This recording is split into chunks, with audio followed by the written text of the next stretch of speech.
Hi hello வணக்கம் மக்களே, welcome back to my channel. இன்றைக்கி முத்து அலைஸ் காட்டாங்கிற ஒரு வெப் சீரிஸை தான் பார்க்க போகிறோம். இது ஒரு சூப்பரான இன்ட்ரெஸ்டிங்கான ஒரு இன்வெஸ்டிகேஷன் வெப் சீரிஸ். இதில் மொத்தம் 10 எபிசோடு இருக்குது. சீரிஸோட ஸ்டார்டிங் சீன்லேயே ஒரு அழகான கிராமத்தை காட்டுறாங்க. அங்கே ஒரு போலீஸ் இன்ஸ்பெக்டர் வீட்டில் கிளம்பிட்டு இருக்காரு. அவரோட ஒய்ஃப் தாங்க நம்ம பார்வதி. அதனால் அவரை நான் பார்வோட ஹஸ்பண்ட்னே சொல்லிக்கிறேன். ஸோ பார்வதி இப்போ தான் கல்யாணம் ஆயிருக்கு போல். ரெண்டு பேரும் ரொமான்ஸ்லாம் பண்ணிட்டு சாப்பாடுலாம் பரிமாறிட்டு இருக்காங்க. இங்கே அப்படியே வெளில காட்டினா பார்வதியோட மாமியார் வந்து வெளில ஒரு ஆட்டு பண்ணை வச்சுருக்காங்க. அதில் ஒரு ஆட்டுக்கு வந்து கொம்பு வளைஞ்சிருக்குன்னு சொல்லிட்டு அதை பிடுங்கி எடுக்கிறாங்க. இப்படியே வளைஞ்சிக்கிட்டே இருந்தால் கண்ணை குத்திரும், ஆடு வீணாக போயிடும்னு சொல்லிட்டு அந்த கொம்பை உடச்சி எடுத்துக்கிட்டு இருக்காங்க. இவங்களுக்கு கூட மாட உதவி பண்ண ஒரு பையனையும் வேலைக்கு வச்சுருக்காங்க. அவன் பேர் வந்து கிட்டா. அதுக்கப்புறம் பார்வோட ஹஸ்பண்டோ போலீஸ் ஸ்டேஷனுக்கு போகணுன்னு சொல்லிட்டு வெளில கிளம்பிகிட்டு இருக்காரு. அப்போ கூட பாருங்கள், வெளில கிளம்புற வரைக்கும் வந்து பார்த்து அவங்க வழி அனுப்பி வச்சுக்கிட்டு இருக்காங்க.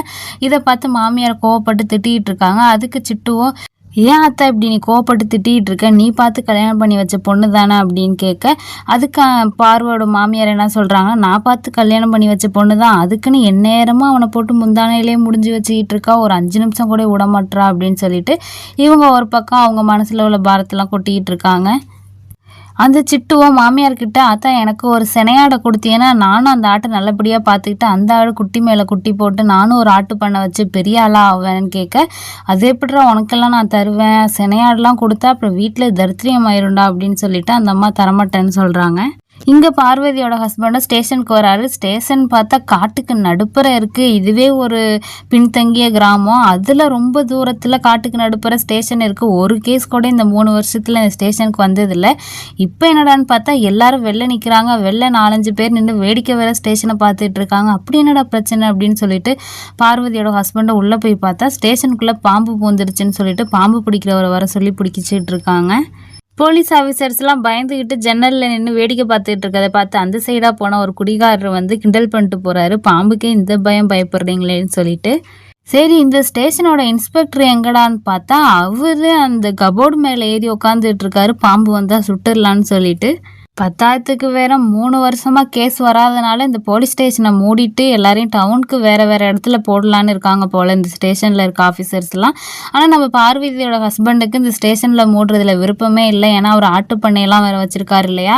இங்கே இருந்தால் வேலையும் பார்த்துக்கிட்டு ஆட்டுக்கான வேலையும் பார்த்துக்கிட்டு ஆட்டு பண்ணையும் நம்ம பார்த்துக்கலாம் அப்படின்னு சொல்லிட்டு அவருக்கு விருப்பமே இல்லை.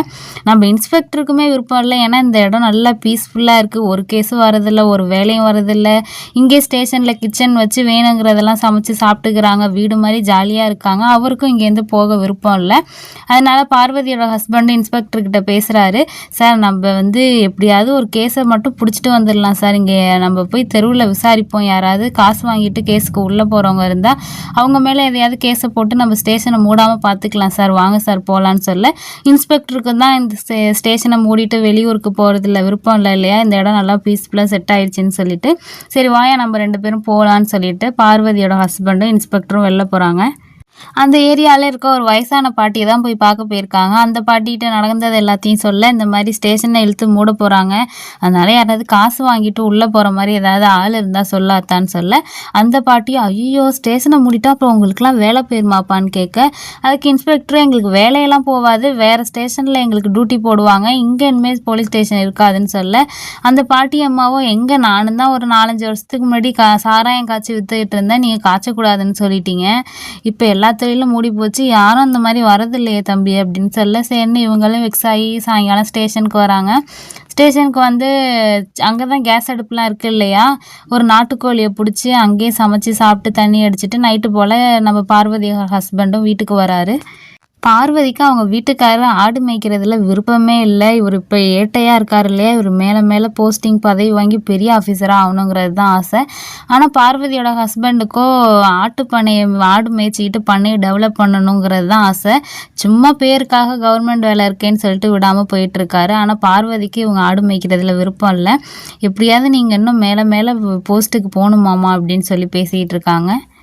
இதுக்கிடையில பார்வதியோட ஹஸ்பண்ட் வீட்டில் ஒரு பையன் வேலை பார்க்குறான் இல்லையா, கூட மாட ஆடு மேய்க்கெல்லாம் ஹெல்ப் பண்ணுவான்ல, அந்த கிட்டுங்கிற பையன் வந்து ஆடெல்லாம் மேய்ச்சிட்டு களைப்பாக இருக்கேன்னு சொல்லிட்டு ஒரு பாலடைஞ்சு இடிஞ்சு போன வீடு மாதிரி இருக்குது காட்டுக்கு நடுப்புற.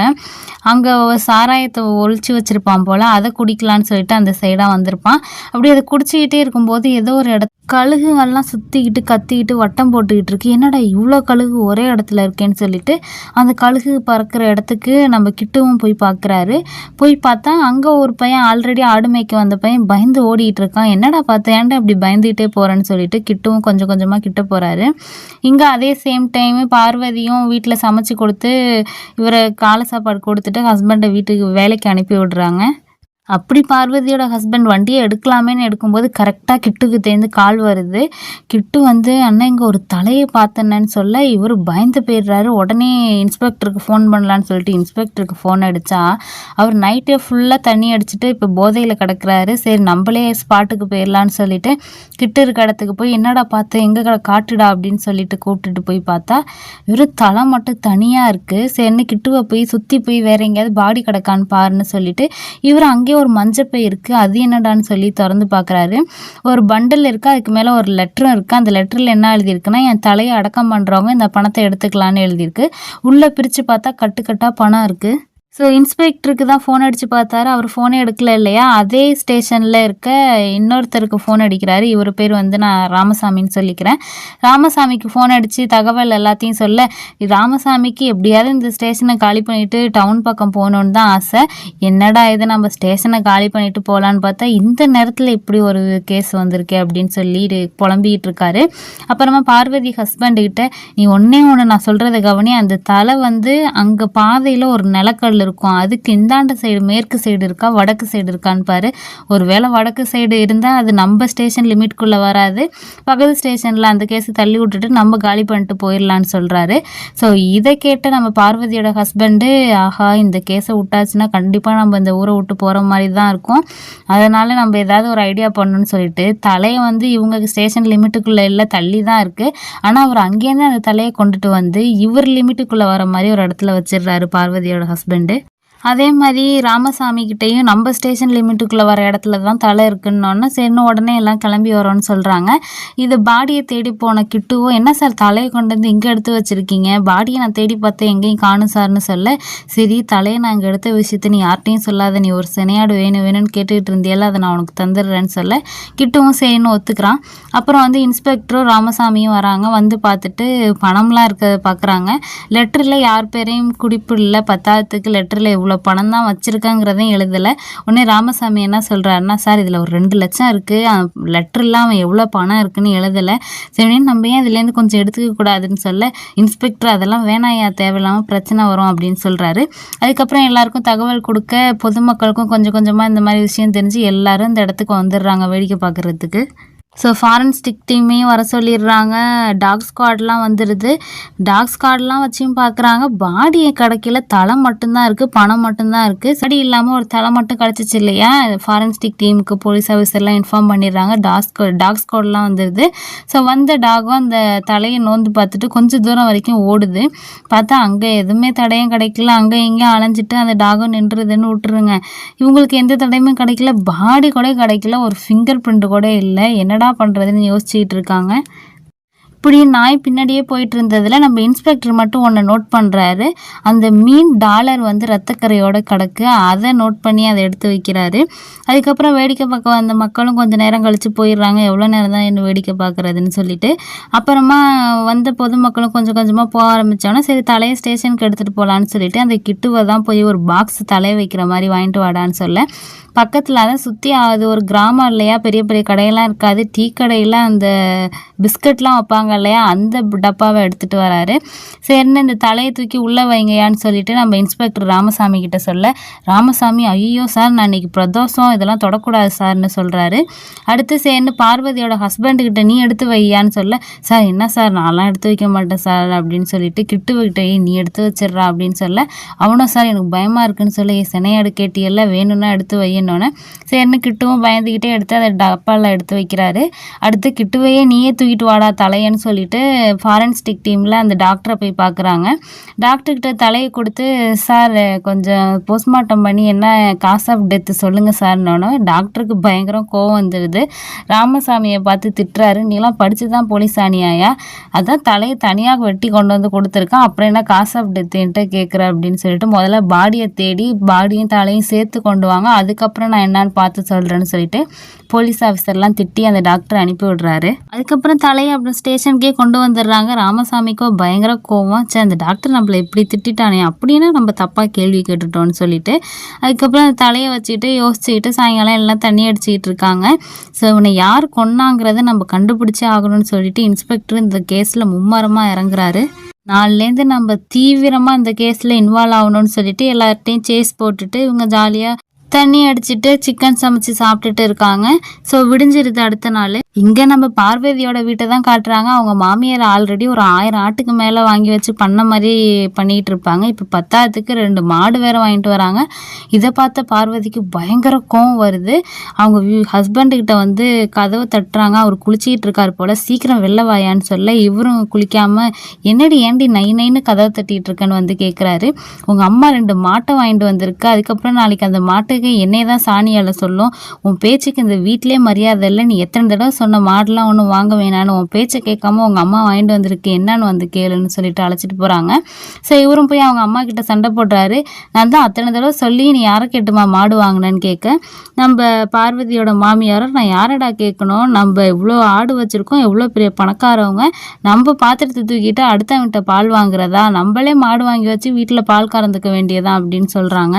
அது மட்டும் இல்லாமல் நீ யார் பேச்சை கேட்டுட்டு இப்படி ஆடுறங்கிறதும் தெரியும், நீ ஒன்றும் கவலைப்படாத, நான் ஒன்றும் உன் பொண்டாட்டியெல்லாம் சாணியெல்லாம் விட்டுற மாட்டேன் அப்படின்னு சொல்ல, சரி என்ன இவங்க பிரச்சனையும் இதோட முடியுது. இருந்தாலும் பார்வதிக்கு பயங்கர கடுப்பு, மாடு வாங்கிட்டு வந்துட்டாங்க, எப்படியும் நாளைக்கு நம்மளை தான் சாணியால் வைப்பாங்கன்னு சொல்லிட்டு இங்கே ஒரு பக்கம் ஸ்டேஷனில் அந்த தலையை ஃபோட்டோ எடுத்து பிரிண்ட் எடுத்து எல்லா இடத்துலையும் ஃபஸ்ட்டு இவன் யாருன்னே தெரியல இல்லையா, அதை முதல்ல கண்டுபிடிக்கணும்னு சொல்லிட்டு ஊர்காரவங்கள்ட்ட எல்லாம் போய் கேட்டு பார்க்குறாங்க. உள்ளூரில் அவனை யாருமே தெரிலங்கிறாங்க. ஸோ அவன் இந்த ஊர்க்காரன் இல்லைன்னு தெரிய வருது. சரின்னு பக்கத்து ஊர்லலாம் போய் விசாரித்து பார்த்துக்கிட்டு இருக்காங்க. பக்கத்தூரில் போய் விசாரிச்சும் யாரும் தெரிலனே தான் சொல்கிறாங்க. என்னடா இது, ஒரு நாளைக்கு மேலே அலைஞ்சிக்கிட்டோம், இன்னும் ஒருத்தர் கூட யாரும் இவனை தெரியும்னு சொல்லலையேன்னு சொல்லிட்டு இவங்களுக்கு அலைச்சல் தாங்க முடியல. சரின்னு ஒரு டீ கடையில் டீ குடிச்சிட்டு போகலான்னு வராங்க. சரி டீ குடிக்கிற கேப்பில் இங்கே இவ்வளோ பேர் இருக்காங்க, இங்கேயும் ஒரு தடவை கேட்டுடலான்னு சொல்லிட்டு டீ கடையில் உட்காந்துருக்க எல்லார்ட்டையும் ஃபோட்டோ காமிச்சு இவனை தெரியுமான்னு கேட்க, பார்த்த எல்லாருமே தெரியாதுங்கிறாங்க. ஆனால் ஒருத்தர் மட்டும் இந்த ஃபோட்டோவை பார்த்த உடனே ஏன் கேட்குறீங்க அப்படின்னு கேட்க, அப்போனா இவருக்கு தெரிய வாய்ப்பு இருக்குங்கிறத இன்ஸ்பெக்டர் நோட் பண்ணிடுறாரு. ஏன் கேட்குறீங்கிற கேள்வியை கேட்டுட்டு அதுக்கப்புறம் எனக்கு தெரியாதுன்னு சொல்கிறாரு. ஸோ இதை நோட் பண்ண இன்ஸ்பெக்டரும் அப்படியே டீயை வாங்கிட்டு ஒரு பக்கத்தில் உட்காந்துட்டு, ஐயா உங்களுக்கு கண்டிப்பாக அந்த ஃபோட்டோவில் இருக்கிறது யாருன்னு தெரியும், அதனால் நீங்கள் கொஞ்சம் சொன்னீங்கன்னா எங்களுக்கு வசதியாக இருக்கும் ஏன்னு கேட்க, இவரும் நீங்கள் என்ன தேடினாலும் இவனை கண்டுபிடிக்க முடியாது சார்னு சொல்கிறாரு. ஐயா நாங்கள் ஏன் அவனை கண்டுபிடிக்க போகிறோம், அவன் ஆல்ரெடி செத்துட்டான்னொன்னே அந்த துண்டு போட்டவருக்கு பயங்கர ஆச்சரியமாக இருக்குது, என்னது செத்துட்டானா அப்படின்னு சொல்லிட்டு ஷாக் ஆகுறாரு. இவன் பேர் முத்துன்னு சொல்லிட்டு அந்த வயசான நபரை சொல்கிறாரு. இவனை முதல்ல நீங்கள் எங்கேயா பார்த்தீங்கன்னு சொல்லிட்டு இன்ஸ்பெக்டர் கேட்க, அந்த மீசக்காரரோ நான் இவனை போன ஒரு 5 வருஷத்துக்கு முன்னாடி ஒரு திருவிழாவில் கடைசியாக பார்த்ததுன்னு சொல்லிட்டு அப்போ நடந்ததை எக்ஸ்பிளைன் பண்ணிகிட்டு இருக்காரு. 2014 இவங்க ஊரில் ஒரு திருவிழா நடந்துச்சான். அப்போ வந்து திருவிழாக்கு எப்போதுமே ஆடலும் பாடலும் நிகழ்ச்சி நடக்கும் போல் அந்த நிகழ்ச்சிக்காக அந்த ஊர்க்காரவங்க புக் பண்ணது தான் கண்மணி நாட்டிய குழு. அந்த குழுவிலேருந்து டான்ஸ் ஆடுற பொண்ணுங்க எல்லாருமே வருவாங்க. அந்த பொண்ணுங்களுக்கு பாதுகாப்பாக தான் நம்ம முத்து இந்த வேலையில் இருந்திருப்பார். ஸோ கூட்டத்தில் அந்த பொண்ணுங்க இறங்கி வரப்போ அவ்வளோ பசங்க தள்ளு முள்ளிக்கிட்டு வரானுங்க. வர வழியில் பார்த்தா பொண்ணுன்னு நினச்சி நம்ம முத்துவோட இடுப்பெல்லாம் கிள்ளி வச்சுருக்காங்களாம். ஸோ ஆடலும் பாடம் ஆட வந்த பொண்ணுங்களும் என் இடுப்பையுமே கிள்ளி புண்ணாக்கிட்டாங்க அப்படின்னு சொல்லி பேசிக்கிட்டு இருக்காங்க. ஸோ இவ்வளோ வெறி பிடிச்ச அந்த ஆண்கள்கிட்டேருந்து இந்த டான்ஸ் ஆட வந்த பொண்ணுங்களை பாதுகாக்கிறதுக்காக தான் இவர் இந்த நாட்டிய குழுவில் வேலைக்கு இருக்காரு. ஸோ அப்படி தான் அந்த மீசக்காரர் வந்து இவங்க ட்ரெஸ் மாற்றுறதை பார்க்கலாமேன்னு சொல்லிட்டு அந்த ரூம் ஜன்னல் வழியாக அவரோட கூட்டாளியோட எட்டி பார்த்துக்கிட்டு இருந்திருப்பாரு. அப்போ தான் இந்த மீசக்காரர் இன்ஸ்பெக்டர்கிட்டையும் சொல்கிறாரு, என் ஒய்ஃப் இறந்து 10 வருஷம் ஆச்சு சார். அப்பப்போ இந்த மாதிரி திருவிழாவுக்கு வர நாட்டிய பெண்கள்கிட்ட காசு கொடுத்து கூட்டிகிட்டு போயிட்டு வருவேன் அப்படின்னு சொல்லிட்டு இருக்காரு. அது மாதிரி தான் அன்னைக்கு நான் அதை பார்த்துக்கிட்டு இருந்தபோது முத்துவும் வெளில வந்தார். முத்துக்கிட்ட நான் பேசினேன், இந்த மாதிரி வந்த பொண்ணுங்களில் ஒரு பொண்ணை டான்ஸ்லாம் முடிஞ்சோன்னே அனுப்பிவிடு அப்படின்னு சொல்ல, முத்துவும் சரி சரி சார் அனுப்பிவிட்றேன், இந்த பாட்டு முடியட்டும் அதுக்கடுத்து நான் உங்களை அனுப்பிவிட்றேன்னு சொல்கிறாரு. வந்த எல்லாம் பொண்ணுங்கன்னு நான் எப்படி கன்ஃபார்ம் பண்ணுறது, அதனால் ட்ரெஸ் மாற்றுறப்ப நான் பார்க்கணுன்னு சொல்ல, ஐயோ இப்போ எல்லாம் ஃபுல் ட்ரெஸ் போட்டிருக்காங்க, அடுத்த பாட்டுக்கு வேறு ட்ரெஸ் மாற்றுவாங்க, அப்போ நான் உங்களை கூப்பிட்டு விட்றேன்னு சொல்லிட்டு சமாளித்து உங்களை அனுப்பி வைக்கிறாரு. சரின்னு இந்த முத்துவும் முத்துவோட கூட்டாளியும் அங்கேருந்து கிளம்புறாங்க. இந்த பாட்டு எப்படா முடியும், அடுத்த பாட்டுக்கு முத்து கூப்பிட்றான்னு சொல்லியிருக்கானேன்னு சொல்லி வெயிட் பண்ணிகிட்டு இருக்கும்போது திடீர்னு பார்த்தா அந்த திருவிழாவில் கலவரம் வெடிக்குது. அந்த கலவரத்துக்கு அப்புறம் ஆடலும் பாடலும் பாதியிலே நின்றுது, திருவிழாவும் பாதியிலே நின்றுது. எல்லாருமே அங்கேருந்து கிளம்பிடுறாங்க. அன்னைக்கு தான் சார் நான் அவனை கடைசியாக பார்த்தேன்னு சொல்லிட்டு மீசக்காரரும் சொல்கிறாரு. ஸோ இப்போ இன்ஸ்பெக்டருக்கு அந்த தலை கிடச்ச பாடியோட பேர் வந்து முத்துங்கிறது தெரிஞ்சிருது. அவன் கடைசியாக அந்த கண்மணி நாட்டிய குழுவில் வேலை பார்த்துருக்காங்கிறதும் தெரியுது. அந்த மீசக்கார்ட்ட விசாரிக்கிறாங்க, அந்த நாட்டிய குழு எந்த ஊர்லேருந்து வந்தவங்கன்னு கேட்க, அவங்க வந்து மதுரை தெப்பக்குளத்துக்கு பக்கத்துலேருந்து வந்தவங்க சாருங்கிறத சொல்கிறாரு. ஸோ அந்த நாட்டிய குழுவோட தலைவரையோ இல்லை அந்த நாட்டிய குழு இருக்க இடத்துல போய் விசாரித்தா மேற்கொண்டு டீட்டெயில் கிடைக்கலான்னு சொல்லிட்டு நம்ம அடுத்து நாட்டிய குழுவை போய் பார்க்கலாம் அப்படின்னு சொல்லிட்டு இன்ஸ்பெக்டரும் பார்வதியோட ஹஸ்பண்டும் கிளம்புறாங்க. இதுக்கு இடையில வந்து பார்வதியும் பார்வதியோட ஹஸ்பண்டும் ஒரு ஹோட்டலில் சாப்பிட்றதுக்காக வந்திருக்காங்க. இந்த கேஸை எப்படியாவது நீ நல்லபடியாக இன்வெஸ்டிகேஷன் பண்ணி முடிச்சேன்னா உனக்கு கண்டிப்பாக ப்ரொமோஷன் தருவாங்க மாமான்னு சொல்லிட்டு நம்ம பார்வதி அவங்க ஹஸ்பண்டுக்கிட்ட சொல்லிட்டு இருக்காங்க. சாப்பிட்டு முடிச்சுட்டு ஹோட்டலில் பில்லு கொடுக்கும்போது பார்வதி வந்து அந்த நோட்டீஸ் அந்த ஓனர்கிட்ட காமிச்சு, ஐயா இந்த நோட்டீஸில் இருக்கவரை இதுக்கு முன்னாடி நீங்கள் பார்த்துருக்கீங்களான்னு கேட்க, அந்த ஓனரும் இவர் எப்படி நான் மறப்பேன், இவர் தான் என்னோட பெரிய முதலாளின்னு சொல்கிறாரு. இவங்களுக்கு பயங்கர ஷாக்கு. இந்த ஹோட்டல் ஓனர் வந்து மேற்கொண்டு கதையை சொல்ல ஆரம்பிக்கிறாரு. ஒரு 7-8 வருஷத்துக்கு முன்னாடி வண்டியில் சாப்பிட்றதுக்காக ஒரு ஹோட்டலுக்கு நம்ம முத்து வந்திருப்பார். அந்த ஹோட்டலில் வந்து சர்வெண்ட்டாக வேலை பார்த்தவர் தான் இப்போ முதலாளியாக இருக்க அந்த பெரியவர். சாப்பிட வந்தவர் 2 புரோட்டாவும் ஒரு ஆம்லேட்டும் கேட்டிருப்பாரு. அப்போ அந்த ஓனர் வந்து இந்த பெரியவர்னு கூட பார்க்காம பயங்கரமாக திட்டி வேலை வாங்குறாரு. ஏயா டெய்லி மிச்சமாகிற சாப்பாடை நீ தான் எடுத்துகிட்டு போகிற, 10த்துக்கு 3 வேலை இந்த ஹோட்டலில் சமைக்கிறத நீ தான் கொட்டிக்கிற, வேலையை மட்டும் சுறுசுறுன்னு பார்க்க மாட்டேற, மெதுன்னு பார்த்துக்கிட்டு இருக்கேன்னு சொல்லிட்டு வயசானவர்னு கூட பார்க்காம ஹோட்டல் ஓனர் திட்டிகிட்டு இருக்காரு. இது நம்ம விஜய் சேதுபதி, அதாவது நம்ம முத்துக்கு பயங்கர கஷ்டமாக இருக்குது, இப்படி வயசானவரை போட்டு இப்படி நோக அடித்து வேலை வாங்குறாருன்னு சொல்லிட்டு. அதனால் கடுப்பான முத்து சாப்பிட்டு முடிச்சுட்டு பில்லு கொடுக்க போகும்போது ஓனர்கிட்ட விசாரிக்கிறாரு. அப்படியே பில்லை கொடுத்துக்கிட்டே தான் விசாரிக்கிறாரு. இந்த ஹோட்டல் நீங்கள் எத்தனை வருஷத்துக்கு முன்னாடி ஆரம்பிச்சிங்க, எவ்வளோ வருமானம் வருது, இப்போதைக்கு இந்த ஹோட்டலோட ரேட்டு என்ன அப்படின்னு கேட்க, இவர் எல்லாத்தையுமே சொல்கிறாரு. இந்த ஹோட்டல் ஒரு 50,000 போட்டேன் இந்த செட்டு அப்படின்னு சொல்கிறாரு. ஒரு நாளைக்கு ஒரு 2,000-4,000 வரும் அப்படின்னு சொல்ல, இந்த ஹோட்டல் நான் வாங்கிக்கிறேன், இந்த ஹோட்டலோட இன்னைய ரேட்டு விலையிலே வாங்கிக்கிறேன், 10,000க்கு இன்னும் 3 வருஷத்துக்கு இந்த ஹோட்டல் நீங்கள் வச்சுருந்தீங்களா எவ்வளோ வருமானம் வருமோ அந்த வருமானத்தையும் நான் சேர்த்து கொடுத்துட்றேன், உங்களுக்கு ஓகேவா அப்படின்னு கேட்க, இவரும் முழிச்சிக்கிட்டே இருக்காரு. சரின்னு ஹீரோ நேராக போய் அவர் வண்டிக்கு டிக்கியில் ஒரு லாக்கர் மாதிரி இருக்குது, அதை ஓப்பன் பண்ணால் கட்டாக அவ்வளோ பணம் இருக்குது. ஒரு 10 லட்சத்தை எடுத்துகிட்டு வந்து கண்ணு முன்னாடி வைக்கிறாரு. உனக்கு 2 நிமிஷம் தான் டைம், பணத்தை எடுத்துக்கிட்டு இந்த ஹோட்டலை விட்டுட்டு போயிட்டே இருக்கணும், நீ இதுக்கு மேலே யோசிச்சேன்னா உனக்கு பணம் கிடையாதுன்னு சொல்ல, உடனே ஹோட்டல் ஓனரும் இவ்வளோ வருமானம் கிடைக்குதுன்னு சொல்லிட்டு டக்குன்னு பணத்தை வாங்கிட்டு கிளம்பிடுறாரு. அதுக்கப்புறம் நம்ம காட்டானதை முத்து வந்து அந்த பெரியவரை கூப்பிட்டு வந்து இந்த சேரில் உட்கார வச்சு, ஐயா இனிமேல் நீங்கள் தான் இந்த கடைக்கு ஓனர் சரியா, திரும்ப அந்த பழைய ஓனர் இந்த சைடு வந்தானா சேர்த்துக்காதீங்க, விரட்டி விட்ருங்க அப்படின்னு சொல்லிட்டு போகிறாரு. ஸோ அப்படி தான் நான் கொஞ்சம் கொஞ்சமாக டெவலப் ஆகி இப்போ இந்த பெரிய ஹோட்டல் வச்சுருக்கிறதுக்கு காரணமே அந்த ஐயா தான் சொல்லிட்டு இப்போ இருக்க ஹோட்டல் ஓனர் சொல்லிகிட்டு இருக்காரு. இவருக்கு ரொம்ப வருத்தமாகவும் இருக்குது. ஏன்னா இப்போ முத்து வந்து இறந்து போயிட்டார் இல்லையா, அதை கேட்டு இவரும் ஃபீல் பண்ணிகிட்டு இருக்காரு. நம்ம இந்த நிலைமைக்கு இருக்கிறதுக்கு காரணமே அவரு தானே, அவரே இறந்து போயிட்டாரேன்னு சொல்லிட்டு. அதுக்கப்புறம் பார்வதியும் அவங்க ஹஸ்பண்டு கிளம்பும்போது, நீங்கள் அந்த நோட்டீஸ் காமிச்சிங்களா அந்த ஃபோட்டோவை மட்டும் எனக்கு கொடுக்குறீங்களா, ஒரு ஞாபகத்தமாக நான் வச்சுக்கிறேன்னு சொல்லிட்டு அந்த பேப்பர் நோட்டீஸை வாங்கி வச்சுக்கிறாரு அந்த ஹோட்டல் ஓனரு. இதுக்கடையில் பார்வதியோட ஹஸ்பண்ட் வந்து இன்றைக்கி ஹோட்டல் ஓனர் சொன்ன எல்லா விஷயத்தையும் வந்து இன்ஸ்பெக்டர்கிட்ட சொல்கிறாரு. அந்த ஹோட்டல் ஓனருக்கு அந்த வண்டியோட நம்பர்லாம் ஞாபகம் இல்லை, ஆனால் அது ஒரு கேரளா ரெஜிஸ்ட்ரேஷன் நம்பர்னு அவர் சொன்னார்னுங்க. அப்போ இந்த முத்துவுக்கும் கேரளாவுக்கும் லிங்க் இருக்குன்னு சொல்கிறேன். ஃபஸ்ட்டு நம்ம அந்த கண்மணி நாடகக்குழுவை விசாரிச்சுட்டு அதுக்கப்புறம் அந்த கேரளா கேஸை பற்றி என்னன்னு பார்ப்போம் அப்படின்னு சொல்லிட்டு நடனக்குழு இருந்துச்சு இல்லையா, அந்த இடத்த கண்டுபிடிச்சி போகிறாங்க. அந்த கண்மணி நாட்டிய குழுவோட ஓனரை போய் பார்க்குறாங்க. இப்போ அந்த நாட்டிய குழுல இருக்கான்னு கேட்க, இல்லை சார் முத்து ஒரு 2 வருஷத்துக்கு முன்னாடி வேலையை விட்டு நின்றுட்டான் சார். அதுக்கப்புறம் பொண்ணுங்களும் யாரும் ஆட வரதில்ல, புக்கும் அவ்வளோவா எங்கேயும் புக் ஆகுறதில்ல, திருவிழாக்கெல்லாம் இப்போ யாரும் கூப்பிட்றதும் இல்லை சார், அதனால நாங்கள் மூடிட்டோம்னு சொல்கிறாரு. அப்புறம் விஜய் சேதுபதியோட ஃபோட்டோ, அதாவது முத்துவோட ஃபோட்டோ காமிச்சு இவனை தெரியுமான்னு கேட்க, இது நம்ம முத்து சார், என்கிட்ட தான் சார் வேலை பார்த்தான் அப்படின்னு சொல்லிட்டு எக்ஸ்பிளைன் பண்ணுறாரு. எப்படி இவனை வேலைக்கு சேர்த்துங்கிற கதையை சொல்கிறாரு. ஒரு திருவிழா கூட்டத்தில் 4-5 பசங்க வந்து பொண்ணுங்களை எங்களுக்கு கொடுங்க அப்படின்னு சொல்லிட்டு பயங்கர பிரச்சனை பண்ணிகிட்டு இருப்பாங்க. அப்போ அந்த திருவிழா இருந்த முத்து வந்து இவங்களுக்கு சப்போர்ட்டாக இருந்த அந்த ரவுடி பசங்களை அடித்து விரட்டி விட்டுருப்பாரு.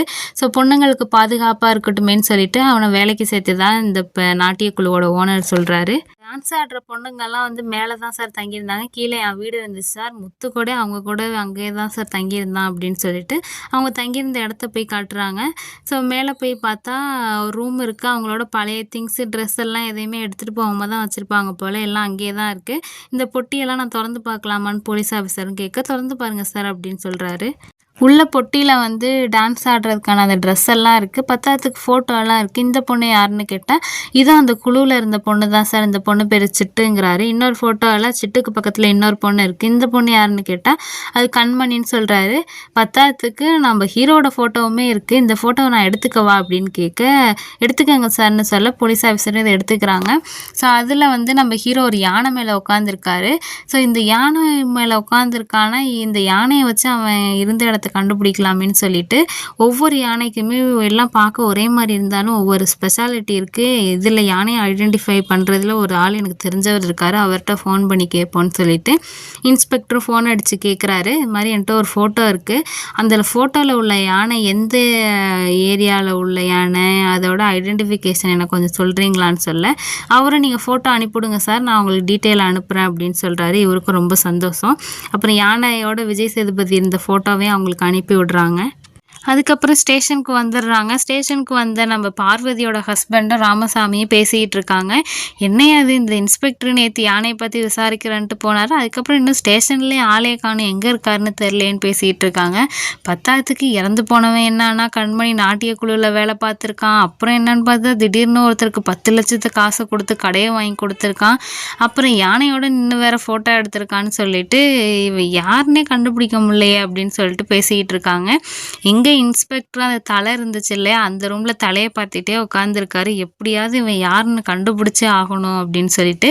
அப்போ கரெக்டாக இன்ஸ்பெக்டருக்கு ஒரு ஃபோன் கால் வருது. இவர் ஒரு யானையோட விஜய் சேதுபதி இந்த ஒரு ஃபோட்டோவை அனுப்பிவிட்டு இந்த யானையை ஐடென்டிஃபை பண்ண முடியுமான்னு கேட்டிருந்தார் இல்லையா, அந்த யானையை ஐடென்டிஃபை பண்ணிட்டாங்க போல். அது கேரளாவில் இருக்க ஒரு யானைன்னு தெரிய வருது. அந்த யானை இப்போ எங்கே இருக்குங்கிறதையும் அட்ரஸோடு சொல்லிடுறாங்க. கேரளாவில் இருக்க ஒரு டெம்பிளில் தான் இருக்கான். ஸோ அந்த அட்ரஸும் கிடச்ச உடனே நம்ம இப்போ உடனே கேரளாவுக்கு கிளம்புறோன்னு சொல்லிட்டு இன்ஸ்பெக்டர் நம்ம பார்வதியோட ஹஸ்பண்டை கூப்பிடுறாரு. பார்வதியோட ஹஸ்பண்டும், சார் என்ன சார் இந்த டயத்தில் எப்படி சார், இப்போ வந்து ஆடுங்களுக்கெல்லாம் சென ஊசி போடுற டைம் வந்துருச்சு சார், என்னால் வர முடியாது சார்னு சொல்ல, சரின்னு ராமசாமியை கூப்பிட்றாரு. நீனும் நானும் போயிட்டு வரலாயான்னு சொல்லிட்டு நம்ம இன்ஸ்பெக்டரும் ராமசாமியும் கேரளாவுக்கு கிளம்பிட்டாங்க இன்வெஸ்டிகேஷன் பண்ணுறதுக்கு. இங்கே இன்னொரு பக்கம் அந்த ஹோட்டல் ஓனரை காட்டுறாங்க. அந்த ஹோட்டல் ஓனரு நம்ம பார்வதி ஹஸ்பண்டுக்கிட்டேருந்து நம்ம முத்துவோட ஃபோட்டோ வாங்கினார் இல்லையா, அதை லேமினேஷன் பண்ணி கடையிலே சாமிக்கு நடுப்புற வச்சு சாமியாக கும்பிட்டுட்டு இருக்காரு. அந்த ஹோட்டலில் சாப்பிட வந்த ஒரு நபர், என்னையா இவன் ஃபோட்டோவை நீங்கள் இங்கே வச்சுருக்கீங்க, இவனை உங்களுக்கு தெரியுமான்னு கேட்க, ஆமாம் இவர் என் தெய்வங்க, இவரை உங்களுக்கு தெரியுமான்னு கேட்க, இவனை தெரியுமாவா, ஒரு 10 வருஷத்துக்கு முன்னாடி இவன் என் கடையில் தான் வாட்ச் மெக்கானிக்காக வேலை பார்த்துக்கிட்டு இருந்தான்னு சொல்லிட்டு இவருக்கு கதையெல்லாம் சொல்ல ஆரம்பிக்கிறாரு. 1997 நம்ம ஹீரோ வந்து ஒரு வாட்ச் மெக்கானிக்காக வேலை பார்த்துட்டு இருந்திருக்காரு. அப்போ அந்த கடைக்கு ஒரு சேட்டன், ஆனால் இவர் பேசுகிறதெல்லாம் கேரளா ஸ்லாங்கு, ஆனால் இவர் தங்கியிருக்கிறது மும்பை போல், ஒரு வாட்ச் ரிப்பேர் பண்ணணும்னு சொல்லி கொடுக்குறாரு. அந்த வாட்சை பார்த்த நம்ம ஹீரோவும், இது வந்து இந்த மாடல் ஆச்சு, இதில் ரிப்பேர் ஆக சான்ஸே இல்லையா அப்படின்னு சொல்ல, இல்லை இதை சுத்தம் பண்ணி கொடு அப்படின்னு சொல்லிட்டு ஏதோ ஒரு காரணத்தை சொல்லி வாட்சை இப்போ கொடுத்துட்டு போகிறாரு. சேர்ந்து ஹீரோவும் சேர்ந்து வாங்கி வச்சுக்கிறாரு. அவசரமாக வாட்சை கொடுத்துட்டு அங்கேருந்து போகிறாரு. ஹீரோவும் இதில் எந்த ப்ராப்ளமும் இல்லைன்னு தெரியுது, அதனால இவர் கையில் மாட்டிக்கிறாரு. அவங்க போனதுக்கப்புறம் பார்த்தா அந்த வாட்சு கடையில் சைடில் ஒரு ட்ரா இருக்கும், அதில் ஒரு மஞ்சள் பை இருக்குது. இதுக்கு முன்னாடி அந்த பை இல்லை, இப்போ இவர் வந்து போனோன்னு தான் இருக்குது. ஸோ இவர் தான் வாட்சை கொடுக்குற மாதிரி சரி பண்ண கொடுத்துட்டு அந்த பையை இங்கே வச்சுட்டு போயிருக்கணும்னு சொல்லிட்டு அந்த பையை எடுத்து நம்ம ஹீரோ திறந்து பார்க்குறாரு. உள்ளே பார்த்தா கோல்டு பிஸ்கட் இருக்குது. ஸோ ஓனர் இது எல்லாத்தையுமே அந்த ஹோட்டல் ஓனர்கிட்ட சொல்லிட்டு இருக்காரு, வாட்ச் ஓனரு. இந்த விஷயத்த அவன் என்ட்ட சொல்லவே இல்லையா? திரும்ப அந்த ஆள் வாங்க வரப்ப தான் எனக்கே இதெல்லாம் தெரியும்னு சொல்லிட்டு மீதி கதைய மறுபடியும் கன்டின்யூ பண்றாரு. ஸோ அன்னைக்கு வாட்ச குடுத்துட்டு போனவரு 1 மாசம் கழிச்சு திரும்ப வந்து என் வாட்ச் எங்க அப்படின்னு கேட்டு வாட்ச வாங்கிக்கிறாரு. நான் அன்னைக்கு வந்தப்ப தெரியாம ஒரு பைய மறந்து வச்சுட்டு போயிட்டேன். அத பார்த்தீங்களான்னு கேட்க, உடனே விஜய் சேதுபதி அந்த மஞ்ச பைய எடுத்து குடுக்குறாரு. பார்த்தா இதுல உள்ளத நீ தொறந்து பார்த்தியான்னு கேட்கும்போது, விஜய் சேதுபதி ஆமா தொறந்து பார்த்தேன் அப்படின்னு சொல்ல, அப்புறம் ஏன் இதுல உள்ளத எடுத்துக்கல பத்திரமா வச்சிருக்கேன்னு கேட்கும்போது, எனக்கு தெரியும் நீங்க அன்னைக்கு வந்து இத மறந்து வச்சுட்டு போல, இத தெரிஞ்சே தான் வச்சுட்டு போனீங்க. நீங்க திரும்பி வருவீங்கங்கிறதும் எனக்கு தெரியும்னு சொல்ல, இவரு இம்ப்ரெஸ் ஆகிறாரு. இவ்ளோ நகை இருந்தும் இத பார்த்துட்டும் ஒருத்தன் எடுத்துக்காம 1 மாசமா பத்திரமா வச்சிருக்கானேன்னு சொல்லிட்டு, இந்த மும்பைக்கார சேட்டனுக்கு ஹீரோ மேல ஒரு ஒரு நல்ல நம்பிக்கை வந்துருது. இதெல்லாம் பார்த்த ஓனரும் அந்த பைக்குள்ள என்னடா இருக்குன்னு விஜய் சேதுபதிட்ட கேட்க, தங்க பிஸ்கட்டுன்னு சொன்னோனே, ஏன்டா இத அன்னைக்கே என்ட்ட சொல்லியிருந்தா நான் போலீஸ்க்கு இன்ஃபார்ம் பண்ணி குடுத்துருப்பேனே. இனிமே இத போலீஸ் கண்டுபிடிச்சிருந்தாங்கன்னா, இந்த நேரம் நானும் என் குடும்பமும் போலீஸ் ஸ்டேஷன்ல இருக்கணும்டா. உன்னைய நம்பி வேலைக்கு வச்சதுக்கு என்னைய ஜெயில்ல தள்ளிருவ போலயே அப்படின்னு சொல்லிட்டு கண்ணாபின்னான்னு விஜய் சேதுபதிய திட்டி, இனிமேல் நீ இந்த கடைக்கே வேலைக்கு வராத, நாளையோட நின்னுக்கோன்னு சொல்லிட்டு கோவத்துல ஒரு வார்த்தைய விட்டுருப்பாரு. ஸோ அங்க இதெல்லாம் பார்த்துக்கிட்டு இருந்த அந்த மும்பை சேட்டனும், நீ என் கூட மும்பை வந்துடுறியான்னு கேட்டிருப்பாரு. நான் கோவத்துல அன்னைக்கு ஏதோ திட்டிட்டேன் சார். அதுக்கப்புறம் அடுத்த நாள்லேருந்து அவன் கடைக்கே வரல. அதுக்கப்புறம் என்னாச்சுன்னே தெரில. ஆனா சும்மா சொல்லக்கூடாது சார். நல்ல வேலைக்காரன். அவன மாரி வேற யாரும் எனக்கு வேலையாள் இன்ன வரைக்கும் கிடைக்கலன்னு சொல்றாரு. இங்க நம்ம இன்ஸ்பெக்டர் ராமசாமி கேரளா போனாங்க இல்லையா? அந்த யானை இப்ப எந்த கோயில்ல இருக்கோ அந்த டெம்பிளோட அட்ரஸ் கிடைச்சிருக்கும். இப்ப அந்த இடத்துக்கு தான் ஆட்டோ பிடிச்சு போயிட்டு இருக்காங்க. இப்ப நம்ம பார்வதியோட ஹஸ்பண்ட் ஃபோன் அடிச்சு, இந்த ஹோட்டல் ஓனர் மறுபடியும் ஃபோன் அடிச்சு, இந்த மாரி விஷயத்தையெல்லாம் சொன்னாரு சார். 10 வருஷத்துக்கு முன்னாடி ஒரு வாட்ச் மெக்கானிக் கடையில வேலை பார்த்துருக்கான். அங்க ஒரு கோல்டு ஸ்மக்லிங்கோ இல்ல என்னமோ ஒரு பிசினஸ் பண்றவரோட பழக்கம் ஏற்பட்டு, அதுக்கப்புறம் அவன் கூடயே மும்பை போயிட்டதா சொல்றாங்க சார்ன்னு சொல்ல, இவருக்கும் ஒண்ணுமே புரியல. என்னடா இது மும்பையோட இவனுக்கு பழக்கம் இருக்கு, கேரளால பழக்கம் இருக்கு. சரி மேற்கொண்டு அவன விசாரி, அந்த டான்ஸ் குரூப்ல உள்ள பொண்ணோட அட்ரஸ்லாம் கண்டுபிடிச்சு விசாரி, நாங்க இங்க விசாரிச்சுக்கிட்டு இருக்கோம்னு சொல்லிட்டு இன்ஸ்பெக்டர் ராமசாமியும் அந்த யானை இருக்க கோயிலுக்கு வந்துடுறாங்க. அந்த யானைப்பாகன்ட்டு தான் விசாரிக்கிறாங்க. யானைப்பாகன்ட்டு விஜய் சேதுபதியோட ஃபோட்டோவை காமிச்சோன்னே, நான் இவரை பார்த்ததில்ல சார். ஆனால் இந்த யானையை டொனேஷனாக ஒரு 6 வருஷத்துக்கு முன்னாடி ஒருத்தவங்க கொடுத்தாங்க. நீங்கள் போய் ஆஃபீஸில் விசாரிச்சிங்கன்னா டொனேட் பண்ணவங்களோட அட்ரஸ் இருக்கும் சார்னு சொன்னோன்னே, நம்ம இன்ஸ்பெக்டர் ராமசாமி அந்த ஆஃபீஸில் போய் பார்த்து பேசுகிறாங்க. டோனரோட அட்ரஸை பார்த்தா ஒரே மலையாளத்தில் இருக்குது. சார் எங்களுக்கு மலையாளம் தெரியாது, நீங்கள் அப்படியே வாசிச்சிங்கன்னா நாங்கள் தமிழில் எழுதிக்கிறோம் சார்னு சொல்லிட்டு, இவங்க 2 பேரும் அந்த அட்ரஸை தமிழில் எழுதி வச்சுக்கிட்டு அந்த அட்ரஸ்க்கு போகலாமேன்னு பார்க்குறாங்க. ஸோ கேரளாவில் இருக்க ஒரு போலீஸ் ஸ்டேஷனுக்கு போகிறாங்க. அந்த போலீஸ் ஸ்டேஷனில் போய் ஜீப்பு கேட்டு இந்த அட்ரஸ்க்கு போகணும் அப்படின்னு சொன்னால் அந்த ஸ்டேஷனில் இருக்கவங்க ஹெல்ப் பண்ணுவாங்க. ஸ்டேட்டு விட்டு ஸ்டேட் போனாலும் போலீஸ் ஸ்டேஷன்ஸ்குள்ளே இந்த மாதிரி ஹெல்ப்லாம் பண்ணிக்குவாங்க போலீஸ் ஆஃபீஸரு. இந்த மாதிரி இந்த கேஸ் விஷயமா தான் சார் வந்திருக்கோம், இந்த அட்ரஸ்க்கு போய் பார்க்கணும், எங்களுக்கு ஜீப்பும் ஒரு டிரைவரும் வேணும்னோடனே இவரும் நான் எல்லாத்தையும் அரேஞ்ச் பண்ணி தரேன்னு சொல்கிறாரு. அது மட்டும் இல்லாமல் இவங்க ஒரு நாளில் வந்துட்டு வேலையை முடிச்சுட்டு போயிடலான்னு நினச்சிருப்பாங்க. இது இழுத்துக்கிட்டே போகிறனால இங்கே ரூம் போட்டு தங்கிடலான்னு முடிவு பண்ணிகிட்டு இருக்காங்க.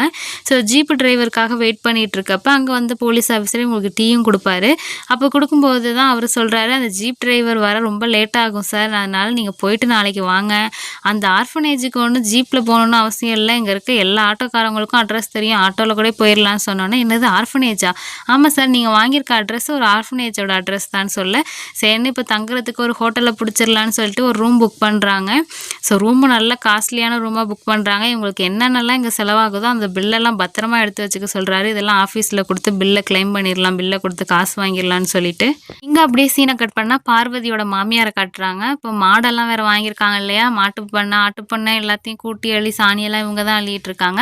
அங்கே வந்து கிட்டுவோ, என்ன நீ அள்ளிட்டு இருக்க, வயசான காலத்தில் உன் மருமக இதெல்லாம் பண்ண மாட்டாங்களா அப்படின்னு கேட்க, ஏன்டா அவளை பண்ண சொன்னோம்னா நமக்கு நாளைக்கு சோத்துல வசத்த வச்சாலும் வச்சிருவாடா அப்படின்னு சொல்ல, கரெக்டாக அந்த நேரத்தில் இவங்க டீ குடிக்க வந்தவங்க கோவமாக காப்பியை வச்சுட்டு போகிறாங்க.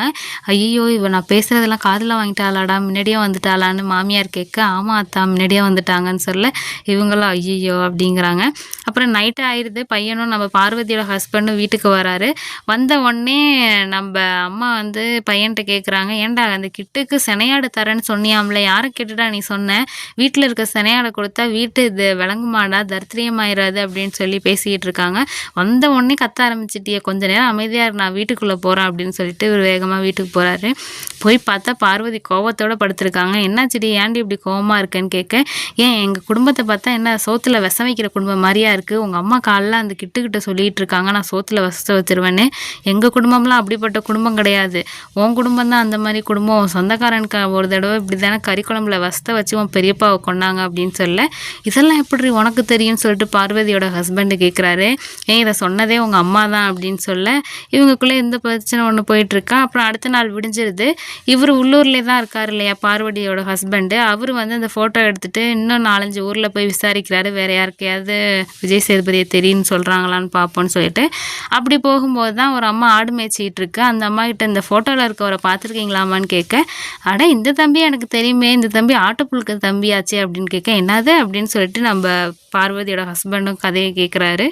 அப்போ தான் 2012 இந்த தெருவுக்கு அவர் வந்து வண்டியில் வந்து ஆட்டுப்புழுக்க வாங்குறதுக்கான ஒரு வியாபாரம் பண்ணிகிட்டு இருந்திருப்பார் போல் விஜய் சேதுபதி.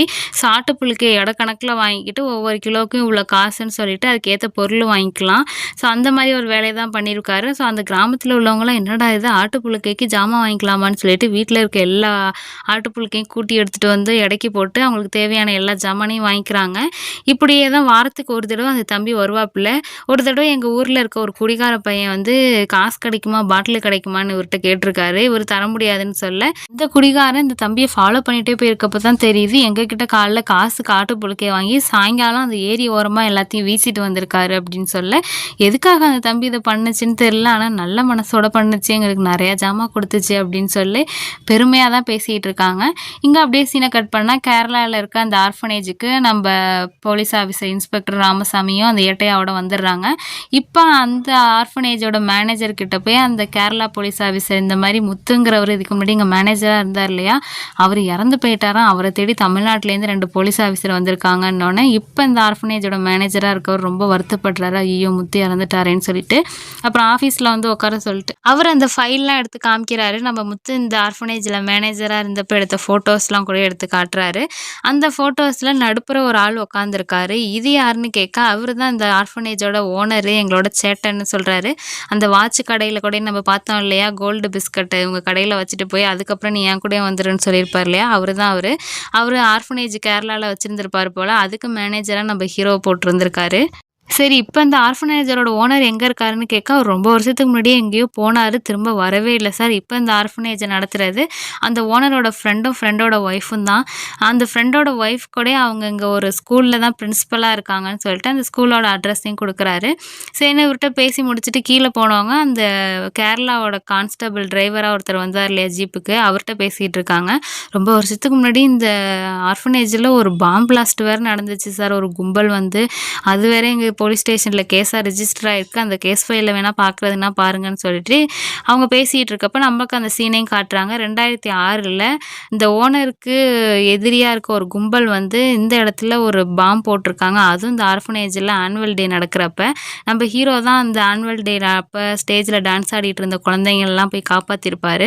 ஸோ எபிசோட் 3 அதோட முடிச்சோன்னு உங்களுக்கு ஞாபகம் இருந்திருக்கும். ஸோ அந்த ட்ரஸ்ட்டுக்கு தான் வந்திருப்பாங்க. ட்ரஸ்ட்டில் விசாரிக்கும் போது தான் அந்த போலீஸ் ஆஃபீஸர் சொல்லியிருப்பாரு, இங்கே ரொம்ப வருஷத்துக்கு முன்னாடி ஒரு குண்டு வெடிப்பு நடந்துச்சு, அந்த கேஸ் கூட நம்ம ஸ்டேஷனில் தான் ரெஜிஸ்டர் ஆகிருக்கு, அதில் முத்துமே ஐ விட்னஸ், அவரும் சாட்சியில் இருக்காருன்னொன்னே இவங்க மேற்கொண்டு அந்த கேஸ் ஃபைலை வந்து நம்ம இன்ஸ்பெக்டர் ராமசாமி வந்து படித்து பார்க்குறாங்க.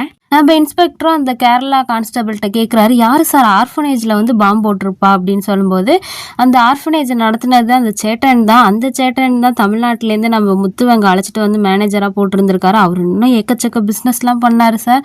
அந்த சேட்டனுக்கு ஜானிங்கிற ஒரு ரவுடியோட பிரச்சனை இருந்திருக்கும் போல், ஏதோ பணத்தகராறு போல். அந்த பிரச்சனையில் தான் வந்து பாம்பு போட்டு அவரை கொலை பண்ண வந்து ட்ரை பண்ணியிருக்காங்க. ஆனால் என்ன 4 பேர் இறந்து போயிட்டாங்க சார்னு சொல்லிட்டு இறந்தவங்க லிஸ்ட்டையும் கொடுக்குறாங்க. சார் இப்போ அந்த ஜானி எங்கே தான் இருக்காரு, அந்த சேட்டன் இப்போ என்ன பண்ணுறாருன்னு கேட்க, சேட்டனை பற்றின எந்த டீட்டெயிலுமே தெரில சார். ஆனால் ஜானி வந்து நிறைய இல்லீகல் பிஸ்னஸ் பண்ணனால அவர் ஜெயிலில் இருந்தார், இந்நேரம் ரிலீஸ் ஆகிருக்கணும்னு சொல்கிறாரு. அது மட்டும் இல்லாமல் இப்போ சேட்டனோட பிஸ்னஸ் எல்லாத்தையுமே பார்க்குறது ஒரு கப்புள்னு சொன்னோம் இல்லையா, அவங்க 2 பேரும் கப்புள் கிடையாதுங்க, அண்ணன் தங்கச்சி போல். அவங்க 2 பேரோட நம்பரையுமே நம்ம இன்ஸ்பெக்டர் வாங்கி வச்சுக்கிட்டு ஃபோன் அடித்து பார்க்குறாரு. ஃபஸ்ட்டு அண்ணனுக்கு ஃபோன் அடிக்கிறாரு. அவர் இப்போ எம்எல்ஏவாக இருக்கார் போல், அவர் ஏதோ வெளியூரில் மீட்டிங்காக போயிருக்காரு, வந்தோன்னே சொல்கிறோன்னு சொல்கிறாங்க. அடுத்து சேர்ந்து அவரோட தங்கச்சிக்கு ஃபோன் அடித்து பார்த்தா அவங்க வந்து ஏதோ ஒரு ஸ்கூலில் பிரின்ஸிபலாக இருக்காங்க போல், நாளைக்கு வாங்க மீட் பண்ணலான்னு சொல்கிறாங்க. சேர்ந்து நம்ம இன்ஸ்பெக்டர் ராமசாமி அவங்க ரூம் எடுத்து தங்கியிருக்காங்க இல்லையா, அந்த ரூமுக்கு போயிடுறாங்க.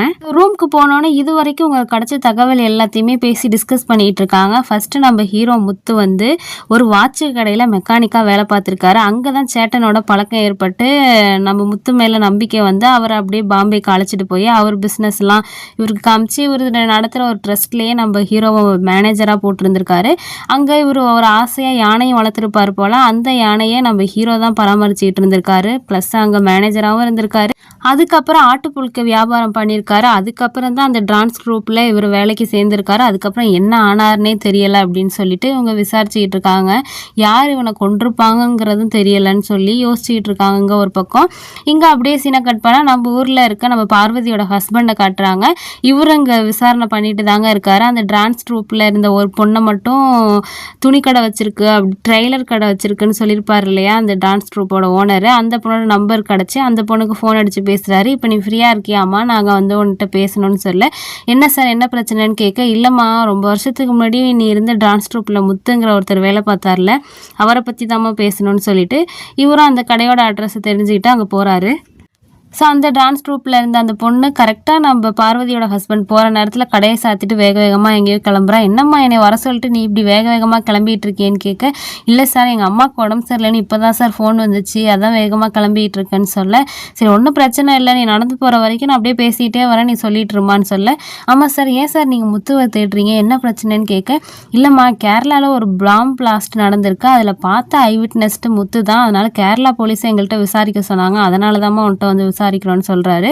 சரி என்ன இவங்களும் முத்துவை பற்றி சொல்கிறாங்க. முத்து மாதிரி ஒரு நல்ல மனுஷனை எங்கேயுமே பார்க்க முடியாது சார், அம்புட்டு நல்ல மனுஷன் அப்படின்னு சொல்லிட்டு எப்படி இவங்க முதல்ல முத்துவை பார்த்தாங்கங்கிற ஃப்ளாஷ்பேக்கையும் சொல்கிறாங்க. ஸோ அந்த சின்ன பொண்ணும் நம்ம கண்மணியும் வந்து டான்ஸ் குரூப்புக்கு போகிறதுக்காக பஸ்ஸுக்கு வெயிட் பண்ணிகிட்டு இருக்காங்க. பஸ்ஸை இன்னும் காணோம். இதில் வேறு ஓனர் ஃபோன் அடித்து டைம் ஆகுது சீக்கிரம் வாங்க எல்லாம் மேக்கப் போட்டுட்டு இருக்காங்கன்னு சொல்ல, அப்போ தாங்க ஆட்டுப்புழுக்கு வியாபாரம் பண்ணிகிட்டு இருந்தேன் நம்ம ஹீரோ அந்த சைடாக வராரு. என்னம்மா பண்ணுறீங்க, பஸ்ஸுக்கு வெயிட் பண்ணுறீங்களா, வாங்க நீங்கள் எங்கே போகணும்னு சொல்லுங்கள் நானே ட்ராப் பண்ணிடுறேன்னு சொல்ல, இவங்களுக்கும் இப்போ அர்ஜென்ட்டாக போகணும். சரின்னு இவன் கேட்குறானேன்னு சொல்லிட்டு நம்ம ஹீரோட வண்டியில் 2 பேரும் ஏறிக்கிறாங்க. அப்போ தான் ஹீரோ கேட்குறாரு, எங்கே நீங்கள் 2 பேரும் போகிறீங்க, எங்கே நாங்கள் டான்ஸ் ஆட போகிறோன்னு சொல்ல, சரி என்ன பேசிக்கிட்டே வந்து இவரும் அவங்க வந்து சேர வேண்டிய இடத்துல கரெக்டாக டைமுக்கு வந்து இறக்கி விட்டுறாரு. கீழே இறங்கின உடனே நம்ம கண்மணியும் அந்த குட்டி பொண்ணு வேக வேகமாக போய் மேக்கப் போட ஆரம்பிக்கிறாங்க. நம்ம ஹீரோ உடனேலாம் விட்டுட்டு போகலை, சரி இங்கே இருந்து இவங்க டான்ஸை பார்த்துட்டு தான் போவோமேன்னு சொல்லிட்டு அந்த திருவிழா கூட்டத்தில் இவரும் வண்டியை நிறுத்திட்டு அங்கேயே வெயிட் பண்ணுறாரு. அப்போ தான் திருவிழாவில் இருந்த ஒரு 4-5 சல்லி பசங்க வந்து பொண்ணுங்களை பார்க்கணும் அப்படின்னு சொல்லிட்டு வந்து அந்த டான்ஸ் ட்ரூப்போட ஓனர்கிட்ட சண்டை போட்டுட்டு இருப்பாங்க. இதை பார்த்த முத்து வந்து அந்த பசங்கள்கிட்ட பேசி சண்டை போட்டு அவங்கள அனுப்பி விட்டுருப்பாங்க. அதுக்கப்புறமா தான் முத்து மேலே இந்த ஓனருக்கு ஒரு நல்ல மரியாதை வந்திருக்கும். பொண்ணுங்களுக்கு பாதுகாப்பாக வேணால் இவனை வேலைக்கு சேர்த்துக்கலாமாங்கிற ஒன்று எண்ணம் இருந்திருக்கும். அதுக்கப்புறம் முத்துவும் டான்ஸ் எல்லாம் பார்த்துக்கிட்டு இருக்காரு. சரி டான்ஸ்லாம் முடிஞ்சதுக்கப்புறம் ப்ரோக்ராம் நைட்டில் 10 மணிக்கு மேலே தான் முடியுது. இவங்கெல்லாம் வீட்டுக்கு போகணுன்னா கார் பஸ் இல்லைன்னா ஆட்டோவாக தான் அரேஞ்ச் பண்ணோம் இல்லையா. இந்த ஓனருக்கு எதுவுமே கிடைக்கல போல், வரங்கிற ஆட்டோக்காரு வரல, எப்படிரா பொண்ணுங்களை வீட்டுக்கு அனுப்புறதுங்கும் போது தான் முத்து அங்கே வண்டியோட நிற்கிறத நம்ம ஓனர் பார்க்குறாரு. 10,000க்கு முத்துட்ட வேற வண்டியும் இருக்குது, பொண்ணுங்களையும் நல்லா பத்திரமா பார்த்துப்பாருன்னு சொல்லிட்டு வேலைக்கு சேர்ந்துக்கிறதுக்காக பேசுகிறாங்க. இது மாதிரி பொண்ணுங்களை ஒவ்வொரு டான்ஸு நடக்கிற இடத்துக்கும் அழைச்சிட்டு வந்து விட்டுட்டு போகணும், பொண்ணுங்களுக்கு பாதுகாப்பாக பவுன்சர் மாதிரியும் இருக்கணும்னு சொல்ல முத்துவும் சேர்னு ஒத்துக்கிறாரு. ஆனால் எனக்கு தங்க ஒரு ரூம் வேணும் அப்படின்னு சொல்கிறாரு கண்டிஷனாக. அது மட்டும் இல்லாமல் நான் யார் என்னை பற்றின எந்த டீட்டெயிலும் நீங்கள் என்கிட்ட கேட்கக்கூடாது, நான் என்ன வேலை பார்க்குறேன் எங்கே போகிறேன் வரேன் எதுவுமே நீங்கள் கேட்கக்கூடாதுன்னு சொல்ல சேர்னு ஓகேன்னு சொல்லிட்டு வேலைக்கும் சேர்ந்துக்கிறாங்க. அடுத்த நாள் முத்துவும் அவரோட லக்கேஜ்லாம் இதுக்கு முன்னாடி இருந்த இடத்துலேருந்து எடுத்துகிட்டு வந்து எங்கே எனக்கான ரூமுன்னு கேட்க, இந்த பொண்ணுங்கள்கிட்டயோ இருக்கிறது ஒரே ரூமு தான், அந்த ரூமில் தான் நம்ம கண்மணியும் அந்த சின்ன பொண்ணும் தங்கியிருக்காங்க. இவங்களுக்கு அப்போதைக்கு அவர் அர்ஜென்ட்டாக வண்டி வேணுங்கிறதுக்காக ஹீரோ சொல்கிற எல்லாத்துக்கும் மண்டையாட்டிருப்பாங்க. இப்போ ரூம் இல்லையேன்னொன்னே சரி நம்ம ரூமே ஹீரோவுக்கு கொடுத்துடலான்னு சொல்லிட்டு ஹீரோவை கூப்பிட்டு இந்த ரூமை நீ எடுத்துக்கோன்னு சொல்ல, வேறு ரூம் எதுவும் இல்லையான்னு கேட்க, இல்லை இந்த ஒரு ரூம் தான் சொன்னோன்னே சரி இவங்க தங்கியிருக்க ரூமை நமக்காக கொடுக்குறாங்கன்னு சொல்லிட்டு வேணாம் நான் வெளியிலே கட்டில் போட்டு படுத்துக்கிறேன், ஆனால் எனக்கு ஒரு கபோர்டு மட்டும் ரெடி பண்ணி வைங்க என்னோட திங்ஸ் எல்லாம் வைக்கன்னு சொல்லிட்டு இவர் வெளில கிளம்பிடுறாரு. அதுக்கப்புறம் கண்மணி குட்டி பொண்ணும் நிறையா வெளியில் போகிறதுக்கு கூட கடைக்கு போகிறதுக்கு கூட முத்துவை டிரைவராக யூஸ் பண்ணிக்கிறாங்க. நீ டிரைவர் தானே அதுக்கு தானே காசு வாங்குறேன், நான் கூப்பிட்ற இடத்துக்குலாம் நீ வரணும்னு சொல்லிட்டு அதுக்கப்புறம் நல்ல க்ளோஸ் ஃப்ரெண்ட்ஸாகவும் மாறியிருப்பாங்க. அதுக்கப்புறம் சிட்டுக்கு அந்த குட்டி பொண்ணுக்கு பஸ் வரவும், சார் நான் கிளம்புறேன், மீதியை நாளைக்கு சொல்கிறேன் சார்னு சொல்லிட்டு அந்த பொண்ணு அங்கேருந்து கிளம்பிடுறான். அதுக்கப்புறம் விசாரித்த எல்லா தகவலையும் கேரளாவில் இருக்க நம்மளோட இன்ஸ்பெக்டருக்கு பார்வதியோட ஹஸ்பண்ட் வந்து இன்ஃபார்ம் பண்ணுறாரு. அந்த பொண்ணுகிட்ட நான் விசாரித்தேன் சார், விசாரித்த வரைக்கும் அவன் ரொம்ப நல்ல பையன் தான் சார் அந்த பொண்ணு சொல்லுது, மீதியை நாளைக்கு பேசி சொல்கிறேன் சார் அந்த பொண்ணு மீதி என்ன சொல்லுதுன்னு சொல்லிட்டு இவரும் ஃபோனை கட் பண்ணுறாரு. இப்போ பார்த்தா பார்வதியை தாங்க காட்டுறாங்க. பார்வதி காய்கறியெல்லாம் வாங்கிட்டு வீட்டுக்குள்ளே வராங்க. பார்த்தா பார்வதியோட மாமியாரோட ஃப்ரெண்டு வந்து மாட்டுக்கு தண்ணி கொடுக்கறதுக்காக தண்ணி களைச்சிக்கிட்டு இருக்காங்க, கழனி தண்ணி. அப்போ வந்து பார்வதியை ஏம்மா அந்த சாணியை மட்டும் அள்ளிருமா, அவன் மாமியார் குளிக்க போயிருக்கா, வரப்போ இது வலிக்கிட்டுக்குள்ளே விழுந்துட போகிறா அப்படின்னு சொல்லிட்டு இவங்க மாட்டுக்கு தண்ணி காய்க்கிறதுக்கு ஏந்திரிச்சு போயிடுறாங்க. ஸோ பார்வதி மாடு வாங்க வேணான்னு சொன்னதுக்கே நம்மளை கடைசியில் சாணி அள்ள வச்சிருவாங்கன்னு தான் வேணான்னு சொல்லியிருப்பாங்க. கடைசியில் இந்த நிலைமைக்கு நம்ம வந்துட்டோமேன்னு சொல்லிட்டு அழலான்னு பார்க்கும்போது சரி வேணான்னு சொல்லிட்டு மாமியார் குளிச்சுட்டு வரப்போ எப்படி இந்த சாணியில் தெரியாமல் கால் வச்சு வலிக்கிட்டு விழுந்துருவாங்க அப்படின்னு சொல்லிட்டு போய் ரூமில் ஒளிஞ்சிக்கிட்டு ஜன்னல் வழியாக வலிக்கிட்டு விழுறாங்களா இல்லையான்னு பார்க்கறதுக்காக நிற்கிறாங்க. பார்த்தா அவங்க மாமியார் ஜஸ்ட் மிஸ்டில் எஸ்கேப் ஆயிடுறாங்க, சாணியை மிதிக்கல. நம்மளோட பிளான் வீணாக போச்சேன்னு சொல்லிட்டு இவங்க திரும்புகிற நேரத்தில் திடீர்னு பார்த்தா அவங்க ஏதோ எடுக்கிறதுக்காக திரும்பி போனவங்க சாணியில் கால் வச்சு வலிக்கிட்டு விழுந்துடுறாங்க. இதை பார்த்த பார்வதிக்கு பயங்கர சந்தோஷம், பார்த்து ரசிக்கிறாங்க. இங்கே அப்படியே சீனை கட் பண்ணால் அடுத்த நாள் நம்ம பார்வதியோட ஹஸ்பண்ட் வந்து டைலர் கடை வச்சிருக்க அந்த டான்ஸ் குரூப்பில் இருந்த சின்ன பொண்ணுட்ட மறுபடியும் விசாரிக்கிறாரு, மீதி கதையை சொல்லுமான்னு சொல்லிட்டு. அதுக்கப்புறம் முத்து எங்கள் கூட தான் சார் 1 வருஷத்துக்கு மேலே இருந்துச்சு, எங்களில் ஒருத்தராகவே மாறிடுச்சு அப்படின்னு சொல்லிட்டு அந்த பொண்ணு முத்துவை பற்றி நல்ல விதமாக தான் சொல்கிறா. பத்தாவதுக்கு முத்துக்கும் கண்மணிக்கும் வேற ஒரு லவ் ஸ்டோரியும் ஆரம்பிச்சிருக்கு. கண்மணிக்கு முத்துவை ரொம்ப பிடிச்சிருச்சு. முத்துக்கு தெரியாமலே முத்துவை பயங்கரமாக லவ் பண்ண ஆரம்பிச்சிடுறாங்க. ஒரு நாள் இந்த மாதிரி தான் டைலர் ஸ்டாப்பில் இவங்க வந்து அடுத்த நாள் டான்ஸுக்கு தேவையான ட்ரெஸ்லாம் தச்சிக்கிட்டு இருக்கும்போது அந்த ஏரியாவில் இருக்க ஐஸ்வண்டிக்கார்ட்ட போய் முத்து விசாரிக்கிறாரு. இந்த ஏரியாவில் பெரிய ரவுடி யாராவது இருக்காங்களா, அவங்க பேர் சொல்லுங்கன்னு கேட்கும்போது இருக்காங்க தம்பி, ஆனால் பேர் தான் ஞாபகம் வரலன்னு சொல்லிட்டு இருப்பாரு. அதுக்கப்புறம் முத்துவும் ஏதோ ஒரு வேலையாக அங்கிட்டு போயிடுவார். ஆனால் அந்த ஐஸ்வண்டிக்காரருக்கு ஞாபகம் வந்துருச்சு போகலாம் அந்த ஏரியாவோட பெரிய ரவுடி பேர். சரி என்ன இவங்க குழுவில் தானே அவரும் வேலை பார்க்குறாரு. நம்ம கண்மணியை பார்த்து ஏமா அவங்க கூட ஒருத்தர் இருக்கார்ல வேலைக்கு முத்துன்னு சொல்லிட்டு அந்த தம்பி இந்த ஏரியாவில் யார் பெரிய ரவுடின்னு பேர் கேட்டுச்சுமா, பேர் அப்போ ஞாபகம் வரல, இப்போ ஞாபகம் வந்துருச்சு, அந்த பேர் நான் அவன்கிட்ட சொல்கிறேன், அந்த தம்பிகிட்ட சொல்லிடுமான்னு சொல்லிட்டு அவர் போயிடுறாரு. இவங்களாம் எதுக்கு இவன் ரவுடி பேர்லாம் கேட்குறான்னு சொல்லிட்டு வந்து முத்துக்கிட்டையுமே ரவுடி பேர் கேட்டிங்களாமே அந்த ஐஸ்வண்டிக்காரர் சொன்னார், இதுதான் அவரோட பேர்னு சொல்ல. அதுக்கப்புறம் இவங்களுக்குமே கொஞ்சம் கோவம், எதுக்கு ரவுடிங்க பேர்லாம் அவர் கேட்குறாரு, எதுக்கு ரவுடிங்க கூடலாம் சவகாசம் வச்சுக்கிறாருன்னு சொல்லிட்டு கண்மணியும் உரிமையோட கோச்சிக்கிறாங்க. அடுத்த நாள் முத்துவை எங்கேயோ வெளில போயிட்டு வீட்டுக்குள்ளே வந்து பார்க்குறாரு. பார்த்தா கண்மணியை காணும். சரி அந்த குட்டி பொண்ணுகிட்ட கேட்குறாரு கண்மணி எங்கன்னு. கண்மணி அவங்க அம்மாவுக்கு உடம்பு சரியில்லைன்னு ஊருக்கு போயிருக்காங்க, எங்கே நடந்தா போயிருக்கான்னு கேட்க ஆமான்னா ஏன் என்கிட்ட சொல்ல வேண்டியதான், நான் வண்டியில் விட்டுருப்பேன்னு சொல்லிட்டு இவரும் வண்டி எடுத்துகிட்டு போகிறாரு கண்மணியை பார்க்கலான்னு சொல்லிட்டு. நல்ல வேலைங்க அவங்க நடந்து போயிட்டு இருக்கதை அவர் பார்த்துடுறாரு. வந்து வண்டியில் ஏறுன்னு சொல்ல இவங்களும் கோவத்தோட வண்டியில் ஏறுறாங்க. உன்னை பற்றி நான் எந்த தகவலும் எனக்கு தெரில உன் பேரை தவிர, நீ என்னடான்னு பார்த்தா ரவுடிங்க பேர்லாம் விசாரிச்சுக்கிட்டு இருக்க, உன்னை பற்றி ஏதாவது சொல்ல ஹீரோவை நேரம் வரும்போது சொல்கிறேங்கிறாரு. அதுக்கப்புறம் வீட்டுக்கும் வந்துடுறாங்க. கண்மணி அவங்க அம்மாவெல்லாம் பார்த்து நல்லா விசாரிக்கிறாங்க. ஹீரோவுமே நல்லா பேசுகிறாரு அவங்க அம்மாட்ட. அதுக்கப்புறம் 3 பேர் நல்லா சமைச்சு சாப்பிட்டுட்டு அம்மாவெல்லாம் பார்த்துட்டு திரும்ப அவங்க இடத்துக்கே வந்துடுறாங்க. கண்மணிக்கு நைட்டு ஃபுல்லாக தூக்கமே வரல. சரி ஏந்திரிச்சு வந்து முத்து என்ன பண்ணுறாருன்னு பார்ப்போன்னு வந்து பார்த்தா முத்தையும் காணும். பார்த்தா முத்து வண்டியிலே உட்காந்துருக்காரு. இவங்களும் போய் வண்டியில் உட்காந்துட்டு வண்டியை எடு கடைக்கு போய் டீ குடிக்க போகலான்னு சொல்லிட்டு கடைக்கு போகிறாங்க. 2 பேரும் டீ குடிச்சிட்டே பேசிக்கிட்டு இருக்காங்க. கண்மணியை அவங்க வந்து முத்துவை லவ் பண்ணுற விஷயத்தையும் சொல்கிறாங்க. ஆனால் உன்னை பற்றி எனக்கு எதுவுமே தெரியாதே அப்படின்னு சொல்லிட்டு உன்னை பற்றி சொல்லங்க, மறுபடியும் முத்து நான் வந்து வேலைக்கு சேரும்போதே சொன்னேன் என்னை பற்றி எதுவுமே நீங்கள் கேட்கக்கூடாதுன்னு சொல்லிட்டுன்னு சொல்ல சரின்னு இவங்களும் மறுபடியும் கேட்கல. அதுக்கப்புறம் கண்மணி வந்து முத்து மேலே பைத்தியமாக இருந்தால் அதுக்கப்புறம் நானும் அந்த டான்ஸ் ட்ரூப்பை விட்டு விலகிட்டேன் சார், நின்றுட்டேன் அப்படின்னு சொல்கிறாங்க அந்த சின்ன பொண்ணு. முத்துவும் வந்து ஒரு திருவிழாவில் நாங்கள் டான்ஸ் ஆடிட்டு இருக்கும்போது அந்த திருவிழாவில் கலவரம் ஏற்பட்டு ரெட்டை கொலை நடந்துருச்சு. அந்த கொலைக்கு அப்புறம் முத்துவும் வேலையை விட்டு நின்றுட்டாரு, வரதில்லை. முத்து வேலையை விட்டு நின்னதுக்கப்புறம் கண்மணியும் எங்கள் கூட டான்ஸ் ஆடுற வரதில்லை, டான்ஸ் ட்ரூப்பை விட்டு நின்றுட்டா. அவங்க சொந்த வீடையும் விற்றுட்டு வேற எங்கேயோ செட்டில் ஆகிட்டாங்க போல். அவளுக்கு ஃபோன் அடித்தா கூட ஃபோன் போக மாட்டுது, சுவிச் ஆஃப்னு வருது சார், கண்மணியை பற்றின டீட்டெயிலுமே எதுவுமே எனக்கு தெரியாது அப்படின்னு சொல்லிடுறான் அந்த குட்டி பொண்ணு. ஸோ இப்போ பார்வதியோட ஹஸ்பண்டுக்கு கிடச்ச எல்லா தகவலையுமே கேரளாவில் இருக்க நம்மளோட இன்ஸ்பெக்டருக்கு இவர் இன்ஃபார்ம் இன்ஃபார்ம் பண்ணுறாரு. கடைசியாக அந்த திருவிழாவில் ரெட்டை கொலை நடந்ததுக்கப்புறம் அவர் வேலையை விட்டு முத்து நின்றுருக்கான். சார் எனக்கு என்னமோ அந்த ரெட்டை கொலையோட முத்துக்கு தொடர்பு இருக்குமோன்னு சந்தேகமாக இருக்குன்னு சொல்ல, சரி நீ மேற்கொண்டு அந்த ரெட்டை கொலையை பற்றி விசாரியான்னு சொல்லிட்டு இன்ஸ்பெக்டரும் பார்வதியோட ஹஸ்பண்டுக்கிட்ட சொல்கிறாரு. இங்கே பார்வதியோட ஹஸ்பண்டோட அம்மா வந்து பார்வதியோட மாமியார் வந்து கீழே விழுந்தாங்க இல்லையா, சாணியில் கால் வச்சு, அவங்களுக்கு கட்டு போடுறதுக்காக வந்து எலும்பு முறிவு வைத்தியர்கிட்ட கூட்டிகிட்டு வந்திருக்காங்க. அவங்க கட்டு போடும்போது வழியில் துடிக்கிறத அவங்களுக்கே தெரியாமல் பார்வதி ஃபோன் வச்சு வீடியோ எடுத்துக்கிட்டு இருக்காங்க. இதை பார்வதியோட ஹஸ்பண்டுமே பார்க்குறாரு. இவங்க 2 பேரையும் வச்சு என்னடா பண்ணுறது, சமாளிக்க முடியலையேங்கிற மாதிரி லுக்கு விட்டுக்கிட்டு இருக்காரு. டாக்டர் ராமசாமி எங்கே வந்திருக்காங்கன்னு பார்த்தீங்கன்னா, இப்போ அந்த சேட்டனோட பிஸ்னஸ் எல்லாத்தையுமே பார்த்துக்கிட்டு இருக்காது ஒரு அண்ணன் தங்கச்சி தான் சொன்னேன் இல்லையா, இப்போ தங்கச்சியை தான் பார்க்க வந்திருக்காங்க. தங்கச்சி ஒரு காலேஜில் ஸ்கூலில் பிரின்சிபலாக இருக்காங்க. ஸோ அவங்கள்ட்ட வந்து விசாரிக்கிறாங்க என்ன நடந்துச்சு, எப்படி அந்த ஆர்ஃபனேஜில் பாம் பிளாஸ்ட்லாம் நடந்துச்சு, முத்துக்கு என்னாச்சு, இப்போ அந்த ஓனர் சேட்டன் எங்கே இருக்காருங்கிற மாதிரி எல்லா தகவலையும் கேட்க இவங்களும் நடந்த ஃப்ளாஷ்பேக் எல்லாத்தையுமே சொல்கிறாங்க. நான் முத்து உயிரோடு இருப்பான்னு நினச்சேன், ஆனால் உங்கள் மூலியமாக தான் தெரியுது முத்து இல்லைன்னு சொல்லிட்டு இவங்களும் வருத்தப்பட்டுட்டே எல்லாத்தையும் சொல்கிறாங்க. அந்த ஆர்ஃபனேஜில் வந்து இவங்க வந்து ஒரு ரிசர்ச் பண்ணிகிட்டு இருந்திருப்பாங்க. இவங்க முத்து சேர்றதுக்கு 1 வருஷத்துக்கு முன்னாடி அந்த ஆர்ஃபனேஜில் சேர்ந்துருப்பாங்க. அதுக்கப்புறமா தான் முத்து அங்கே மேனேஜராக வேலைக்கு சேர்ந்துருப்பார். முத்து ரொம்ப நல்ல பையன் சார், அதே ஆர்ஃபனேஜில் என்னோட ஸ்டூடெண்ட்டும் ஒருத்தர் ரிசர்ச்சுக்காக அசிஸ்டண்ட்டாக சேர்ந்துருந்தா அப்படின்னு சொல்லிட்டு அந்த பொண்ணையும் காட்டுறாங்க. அந்த பொண்ணு பேர் கயலுங்க. அந்த பொண்ணு வந்த அன்னைக்கு ஆர்ஃபனேஜில் இருந்த பசங்களோட கிரிக்கெட் விளாண்டுட்டு இருப்பா. அந்த பால் முத்து இருந்த ஆஃபீஸில் படவும் அவர் வெளில போய் எட்டி பார்க்குறாரு. யாருமா நீன்னு கேட்க, இந்த மாதிரி அசிஸ்டண்ட்டாக சேர்ந்துருக்கன்னொன்னே, சேர்ந்தா முதல்ல நீ ஆஃபீஸ்க்கு வந்து பார்க்கணுமா, என்ன நீ பாட்டுக்கு வந்து பசங்களோட விளாண்டுட்டு இருக்கான்னு சொல்லிட்டு அந்த பொண்ணை கூப்பிட்டு வச்சு லெட்டர்லாம் பார்க்குறாரு. பார்த்துட்டு அந்த பொண்ணுக்கு வேலை கொடுக்குறாரு. பசங்களோட டீட்டெயிலாம் அந்த ஃபார்மில் ஃபில் பண்ணுங்கன்னு சொல்ல, சார் நான் ஒன்றும் டேட்டா என்ட்ரி வேலைக்கெல்லாம் வரல, நான் MSW படிச்சிருக்கேன், சோசியல் ஒர்க் பண்ண தான் வந்திருக்கேன்னொன்னே, சரியா அப்படின்னா இப்போ ஒரு பையன் வந்து புதுசாக சேர்ந்துருக்கான், அவங்க அம்மா அப்பாலாம் ஆக்சிடெண்ட்டில் இறந்துட்டாங்கன்னு சொல்லி இங்கே வந்து சேர்ந்துருக்காங்க. அந்த பையன் சாப்பிடாம அடம் பிடிச்சிட்டு இருக்கான், அவனை போய் சாப்பிட வைங்கம்மா பேசின்னு சொல்ல, இந்த பொண்ணு போய் அந்த பையன்ட்டு நல்லா ஆறுதலாக பேசி அந்த குழந்தைய சாப்பிட வைக்குது. ஸோ இந்த பொண்ணு இவ்வளோ பாசமாக அந்த பையன்கிட்ட பேசி பழகிறதெல்லாம் பார்த்தோன்னே இந்த பொண்ணை கொஞ்சம் கொஞ்சமாக முத்துக்கும் பிடிக்க ஆரம்பிக்குது.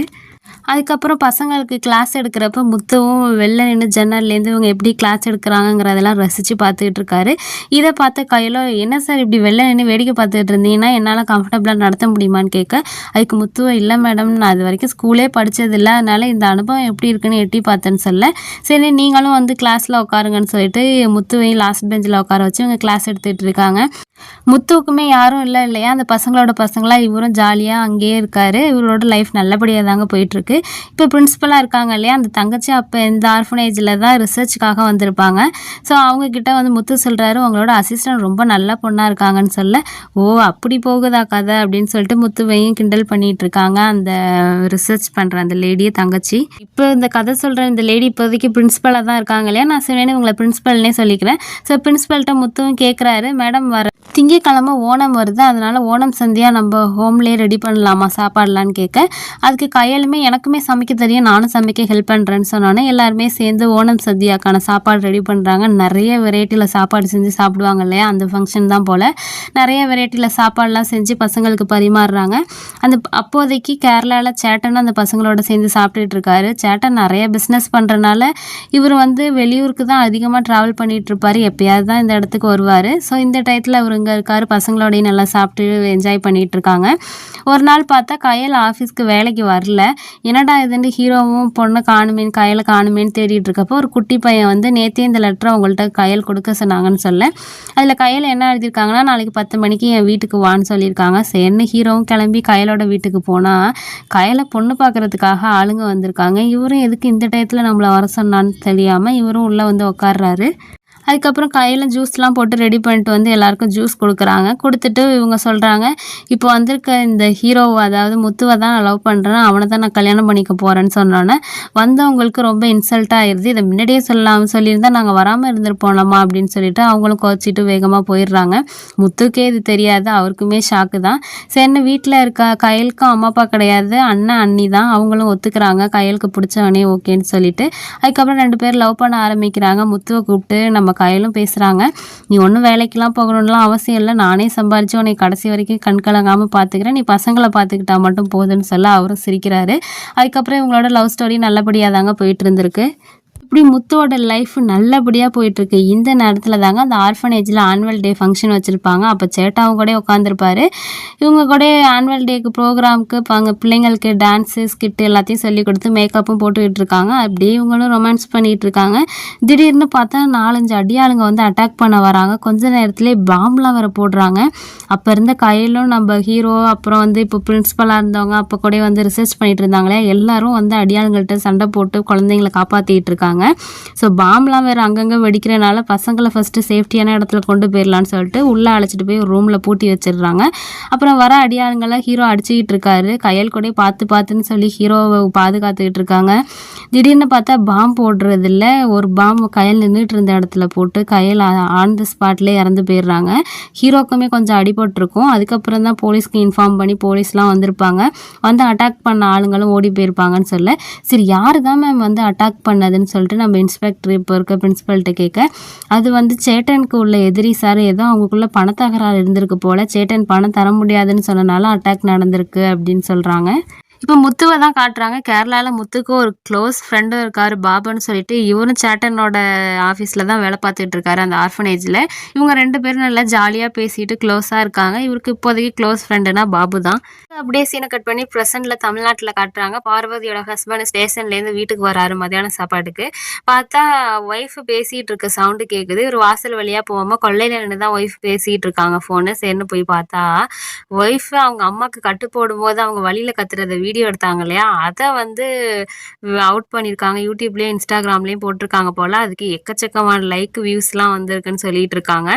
இங்கே அம்மாவும் இவ வீடியோ எடுத்து என் மான மரியாதையெல்லாம் போயிடுச்சு அப்படின்னு சொல்லிட்டு அம்மாவும் புலம்பிகிட்டு இருக்காங்க.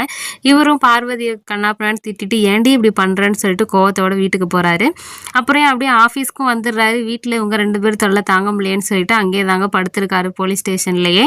அப்போ ஒரு ஆள் வராரு. சார் எனக்கு எப்போ ரிவார்டு தருவீங்கன்னு கேட்க, என்ன ரிவார்டா, என்னையா சொல்கிற அப்படின்னு கேட்க, நீங்கள் இந்த நோட்டீஸ் போர்டில் ஒட்டிருக்கீங்களே சார் முத்துன்னு ஒருத்தர் ஃபோட்டோ, அவர் எனக்கு ஏற்கனவே தெரியும் சார், இவரை பற்றி தெரிஞ்சால் இன்ஃபர்மேஷன் கொடுத்தா 10,000 ரிவார்டு தரேன்னு போட்டிருக்கீங்க, அதை பார்த்துட்டு தான் சார் வந்தேன்னு சொல்ல, சரி சார் எப்போ இவரை பார்த்தீங்க, எப்படி உங்களுக்கு இவரை தெரியும்னு சொல்லிட்டு பார்வதியோட ஹஸ்பண்டும் கேட்குறாரு. ரொம்ப வருஷத்துக்கு முன்னாடி முத்து மனநல காப்பகத்தில் இருந்தார் சார்னு சொல்ல, பார்வதியோட ஹஸ்பண்டுக்கு சாக்கு, என்ன மனநல காப்பகத்திலையா அப்படின்னு சொல்லிட்டு, நீங்கள் அப்போ என்னவா சார் இருந்தீங்க, எங்கே இருந்தீங்கன்னு கேட்கும்போது, நானும் மனநலம் பாதிக்கப்பட்டு அந்த காப்பகத்தில் தான் சார் இருந்தேன் அப்படின்னு சொல்ல, போலீஸ் ஆஃபீஸருக்கு பயங்கர ஷாக்கு. சரின்னு இந்த இன்ஃபர்மேஷனையும் கேதர் பண்ணிக்கிறாரு. அப்புறமா வீட்டுக்கு போகிறாரு. வீட்டுக்கு போனால் அவங்க அம்மா ஏதோ சொல்ல வராங்க. நான் இப்போ தான் வீட்டுக்குள்ளே வரேன், அதுக்குள்ளே லொடலொடங்கிறிய மாதத்தை இரு, நான் போய் உடுப்பை கழட்டிட்டு வரேன்னு சொல்லிட்டு உள்ளே போகிறாரு. உள்ளே போனவரை அவரோட ஒய்ஃபை தான் தேடுறாரு. வீட்டில் போனால் பார்வதியை காணும். எங்கே பார்வதியை காணுன்னு வந்து அவங்க அம்மாட்ட கேட்க, நீ தான் உடுப்பை கழட்டினோட தான் பேசணுன்னே இப்போ நான் பேசலாமாங்க, இவருக்கு கோவம் வருது. சரின்னு பக்கத்தில் இருக்க அவங்க அம்மாவோட ஃப்ரெண்டுகிட்ட கேட்க, எங்கே என் ஒய்ஃபுன்னு கேட்க, அவங்க சொல்கிறாங்க, உன் ஒய்ஃபு குவச்சிக்கிட்டு மதியானமே அவங்க அப்பா வீட்டுக்கு போயிடுச்சுப்பான்னு சொல்ல, இவருக்கு பயங்கர கோவம். இப்போ என்னம்மா 7:30 இழுத்த அப்படின்னு கேட்க, நான் எதுவுமே சொல்லப்பா, நானே கால் உடஞ்சி வெளியில் இங்கே கிடக்கிறேன், அவள் பாட்டுக்கு 3 மணிக்கு வந்தால் நல்லா சோத்தை போட்டு நல்லா சாப்பிட்டா வயிறு முட்டை, அதுக்கப்புறம் பைய தூக்கிக்கிட்டு அவங்க அப்பா வீட்டுக்கு போயிட்டா, என்ன காரணம் எதுன்னு எனக்கு தெரியாதுன்னு சொல்ல, இவரு சோகத்தோடய வந்து ஒய்ஃபு அம்மா வீட்டுக்கு குவச்சிட்டு போயிட்டாலே என்ன பிரச்சனைன்னு தெரில, ஏன்னா இவரு சோகத்தோட படுத்திருக்காரு. இங்கே அப்படியே சீனை கட் பண்ணால் கேரளாவில் இருக்க நம்ம இன்ஸ்பெக்டரையும் ராமசாமியும் காட்டுறாங்க. நேற்று போய் பிரின்ஸிபலாக இருக்க தங்கச்சியை பார்த்தாங்க இல்லையா, இன்றைக்கி அவங்களோட அண்ணனை பார்க்க வந்திருக்காங்க. இவர் வெளிநாட்டில் வேலைக்காக போயிருந்தவர் வந்துட்டார் போல். இவர் எம்எல்ஏவாக இருக்கார். மீட்டிங்கை முடிச்சுங்க வந்தோடனே நான் வந்துட்டேன், வந்து பாருங்கன்னு உங்களுக்கு அப்பாயின்மெண்ட் கொடுத்துருக்காரு, அதான் பார்க்க வந்திருக்காங்க. இவர் வந்து அந்த சேட்டனோட பிஏவாக இருந்திருப்பாரு. அப்போ தான் முத்துவ சேட்டன் தமிழ்நாட்டிலேருந்து அழைச்சிட்டு வந்தாருன்னு சொல்லிட்டு இவர் இப்போ நடந்த ஃப்ளாஷ்பேக் எல்லாத்தையும் இவர் சைட்லேருந்து சொல்ல ஆரம்பிக்கிறாரு. 2005 நானும் முத்துவும் வந்து ஒரு மீட்டிங்காக வெளில போகணுன்னு சொல்லிட்டு சேட்டன் இருக்க இடத்துல சேட்டனை அழைக்கிறதுக்காக வந்தோம். அப்போ தான் ஜானியை நாங்கள் முதல்ல பார்த்தோம் சார். ஜானிக்கும் சேட்டனுக்கும் ஏதோ பணத்தகராறு நடந்துகிட்டு இருந்துச்சு. ஜானி வந்து 10 கோடி எனக்கு ஷேர் வேணும்னு கேட்டுட்டு இருந்தார். ரொம்ப வருஷத்துக்கு முன்னாடி ஜானியும் சேட்டனும் சேர்ந்து பிஸ்னஸ்லாம் பண்ணிகிட்டு இருந்தாங்க. அப்பயே நிறைய காசு சேட்டன் ஜானிக்காக கொடுத்துருக்காரு. ஜானி நிறைய இல்லீகல் பிஸ்னஸ்லாம் பண்ணவும் அதுக்கப்புறம் பார்ட்னர்ஷிப்பை கட் பண்ணிவிட்டு நம்ம சேட்டன் மட்டும் எல்லாத்தையுமே பார்த்துக்கிட்டு இருந்தார் சார். இப்போ மறுபடியும் அவனுக்கு ஏதோ லாஸ் பண தேவை இருக்குன்னு சொல்லிட்டு எனக்கு இன்னும் 10 கோடி வேணும்னு சொல்லிட்டு வந்து கேட்டுக்கிட்டு இருந்தாரு. நாங்க அந்த டயத்துல போனனால அங்க நடந்த பிரச்சனையை பார்த்தோம். சேட்டனுமே எங்ககிட்ட அவனை பத்தி எல்லா இன்ஃபர்மேஷனையும் சொன்னாருன்னு சொல்லிட்டு இருக்காங்க. அந்த ஜானி தான் அந்த ஆர்ஃபனேஜ்லயும் வந்து பாம் போட்டு எக்கச்சக்கமான பிரச்சனை பண்ணது, இதனால 4 உயிர் போயிடுச்சு சார்னு சொல்லிட்டு இப்போ எம்எல்ஏவா இருக்கிறவர் அன்னைக்கு நடந்த கதையெல்லாம் சொல்லிட்டு இருக்காரு. அன்னைக்கு நடந்த பாம் பிளாஸ்ட்ல ஹீரோக்குமே நிறைய முதுகுல தீக்காயம் பட்டிருக்கும். அதனால நாங்க அவரை ஹாஸ்பிட்டல்ல சேர்ந்திருந்தோம். அவர் கண்ணை முழிச்ச உடனே கயல் எங்கன்னு தான் கேட்டாரு. கயல் நடந்த பாம் பிளாஸ்ட்ல இறந்துட்டாங்கன்னு சொன்னோன்னே முத்துக்கு பயங்கர வேதனை. ஸோ அவங்க 2 பேரும் தான் கல்யாணம் பண்ணிட்டு வாழ்க்கையை தொடங்கலான்னு இருந்தாங்க. இந்த நேரத்துல கயல் இறந்துட்டோன்னே அவர் பயங்கர வேதனையில இருந்தார். 2-3 நாள் யார்ட்டையுமே சரியா பேசல. அந்த டயத்துல சேட்டனும் இங்கதான் இருந்தாரு. அவருக்கு எந்த வேலையும் அப்போதைக்கு இல்லாதனால கேரளாலே தான் தங்கியிருந்தாரு எங்க கூட. இப்போ முத்துவ கூட இருந்து அவரோட பையன் மாதிரி அவர் ஒவ்வொரு விஷயத்துலயும் பார்த்து கொஞ்சம் கொஞ்சமா தேத்திக்கிட்டு இருந்தாரு அப்படின்னு சொல்றாரு. ஸோ சேட்டன் வந்து முத்து மேல பயங்கர ஒரு அளவு கடந்த அன்பு வச்சிருக்காரு. இவருக்கு வந்து தமிழ்நாட்டுல வாட்ச் கடையில இவரை பார்க்கும்போதே இவர் மேல அளவில்லாத நம்பிக்கை வந்திருக்கும். அதனாலதான் இங்க அழைச்சிட்டு வந்திருப்பாரு. ஸோ இப்போ நம்பிக்கைக்குரியரா ஆனனால தன் பையன் மாதிரியே சேட்டன் வந்து நம்ம முத்துவை பார்க்க ஆரம்பிச்சிடுறாரு.